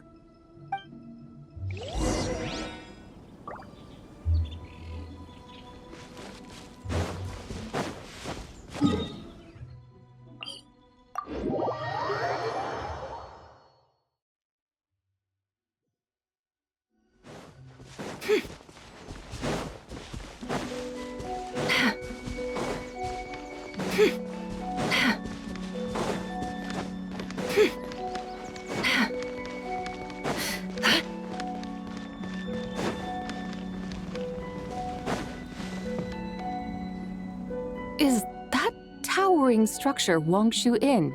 Sure is. We can take the lift up from over there. Always walking the path long trodden. Does retracing others' footsteps not tire you? Come on, get in. We'll fly to the top.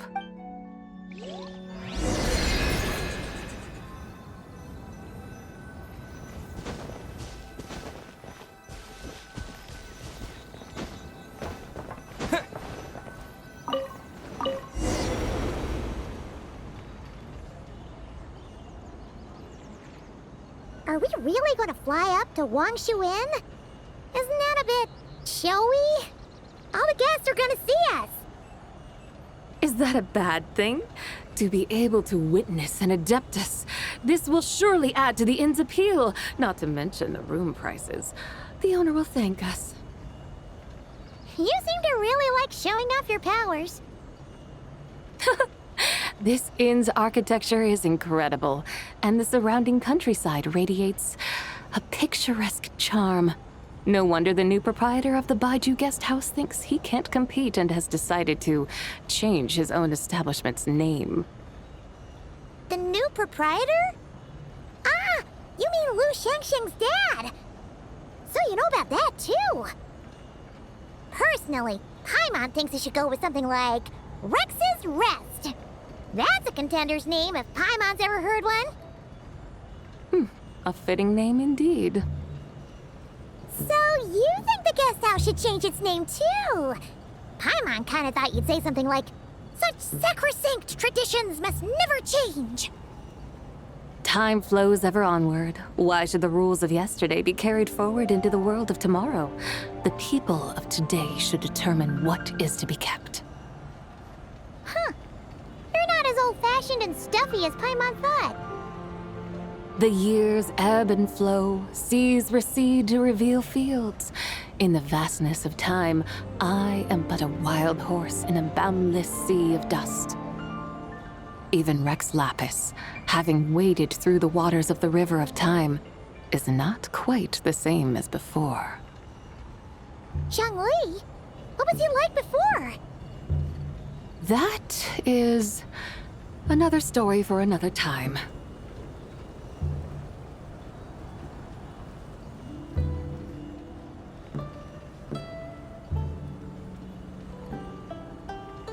We have arrived.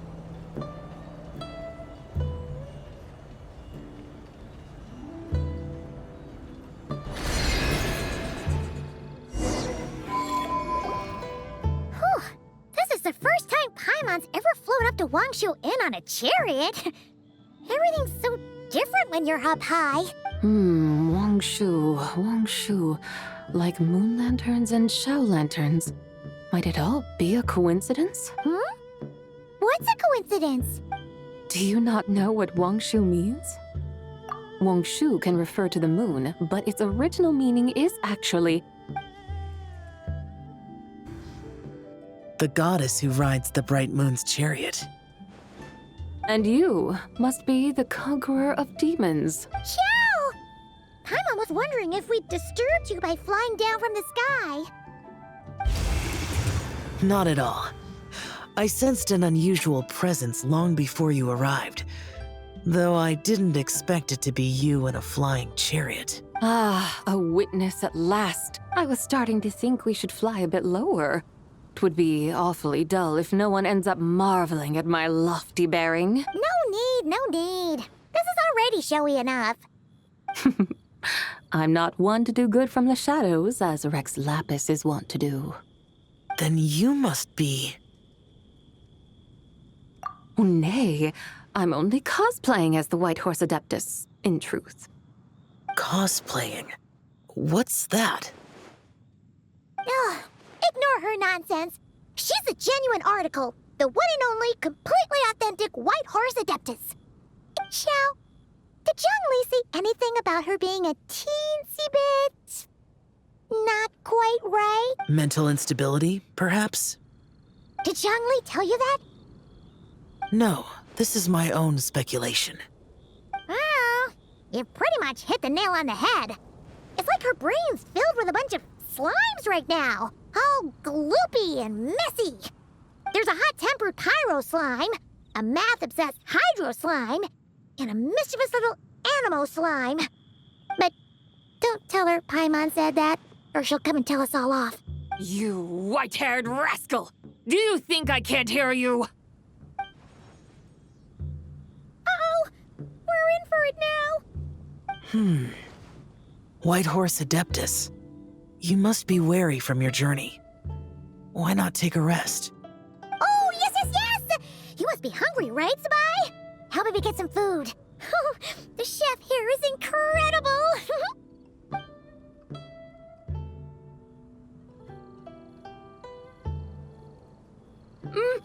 It's so hot! So spicy!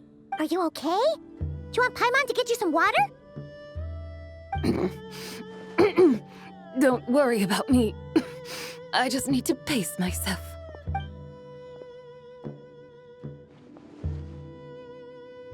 So, regarding your friend and her condition, does even the Lord of Geo have no solution? Zhangli said we should wait and she'll get better on her own. But who knows how long that's gonna take. Is that why her personalities change so easily? Paimon thinks that has something to do with her 3 deadly selves. Zhangli told us that the deadly selves are impure, affecting living things that get too close.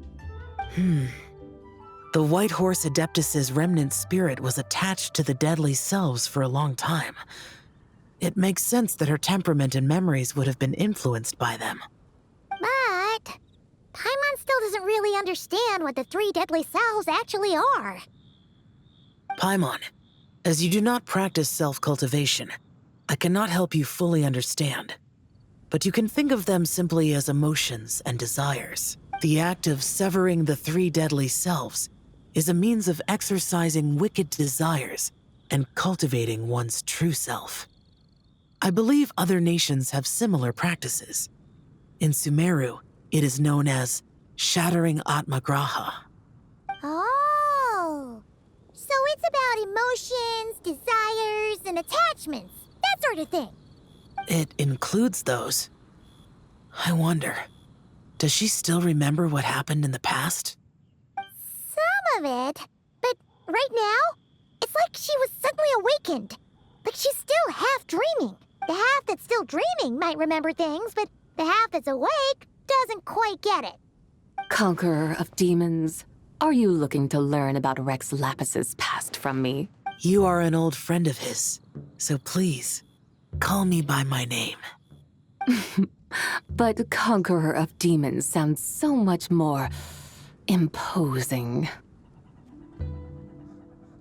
In days of yore, he was the Lord of Geo, Heaven's Star. Huh? You said the same thing the day you came back. But what does it mean? I'm afraid I can't remember. Hey! Did you really forget? Or are you just pretending so you don't have to tell? Why not ask Rex Lapis himself? Whether I've forgotten might be up for debate, but I am certain he remembers. He must have his reasons for not raising the past, and you likely have similar concerns. I shouldn't have asked. An answer that suits your style, General Elatis. Now that we're on the subject, though, I suddenly remembered something. Which is? In the distant past, there was a feast, which I attended. I faintly recall the Lord of Geo also being present that day. Oh! And then? What happened?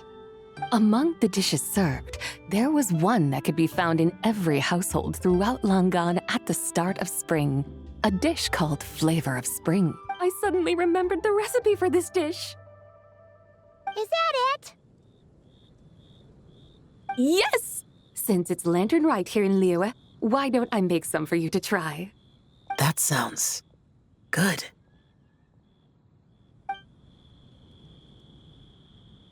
Wow! It might not have been the story Paimon was hoping for, but this looks delicious! The spring breeze stirs. Now is the perfect time to savor this dish. My dutiful guides have gone to great trouble to show me around Liyue. And even the conqueror of demons has graced us with his presence. I feel deeply honored. This flavor of spring is my way of expressing my gratitude. There's no need for such grand words. What's this? Hey! It's that broken jade token from the antiques exhibition!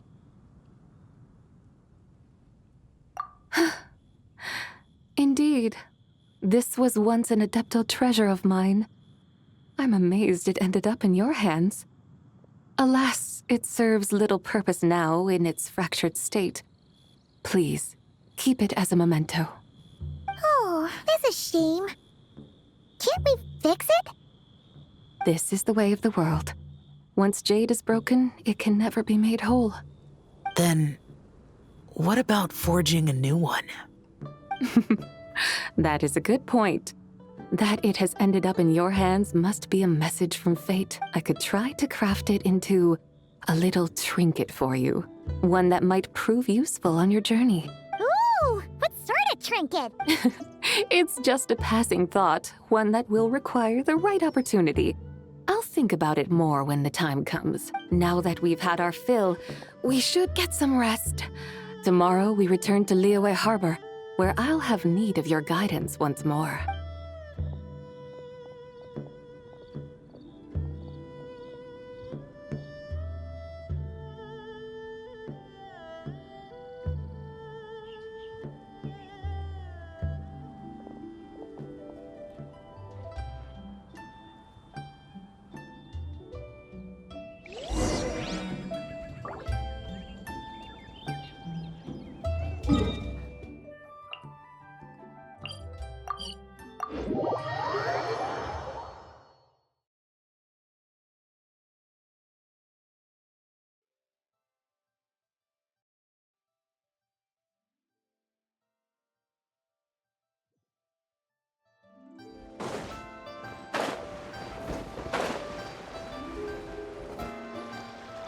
Chi-Chi, the Lantern Rite is almost over.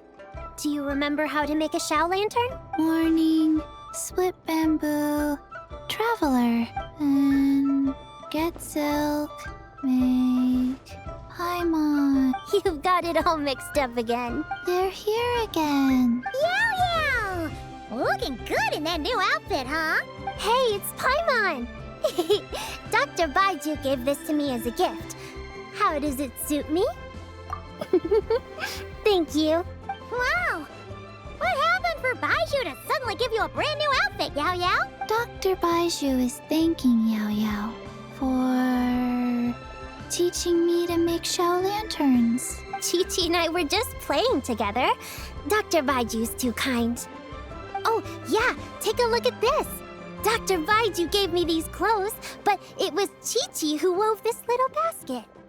Wow! That's beautiful! When did you become so good with your hands, Chi-Chi? I learned to make Shao lanterns. Thanks to Yao Yao, I also made a wish. What do I always say? The White Horse Adeptus answers prayers. Come, help this old man make an offering in thanks. Huh? Mr. Liu? What did you pray for? For my idiot son to finally come to his senses and not change Baiju Guest House's name, which he has. Huh? He's keeping the old name? Listen to this. My granddaughter planted a tea seedling in our village just a few days ago. She made a prayer to the White Horse Adeptus to help it grow. Overnight, her seedling flourished into a mature tea tree. Oh, that sure does sound like a miracle. Could the White Horse Adeptus really have helped it grow? Of course she did. Oh, White Horse Adeptus, how blessed is our family over whom you keep watch. Truly, this is an extraordinary miracle. You must record it in your family history without delay. Of course. Huh? Is that you, Miss Zibai? Indeed. I have a long-term booking at your guest house. Yes, I recall. Mr. Zhongli said to charge your expenses to the Wangsheng funeral parlor, if I remember correctly. That's Zhongli. Always making trouble for poor Hu Tao. I noticed when you were here last that you bear a striking resemblance to the pictures of the White Horse Adeptus in my family history. You both have golden eyes. Perhaps fate has had a hand in our meeting. And a glad meeting it is, Miss Zibai.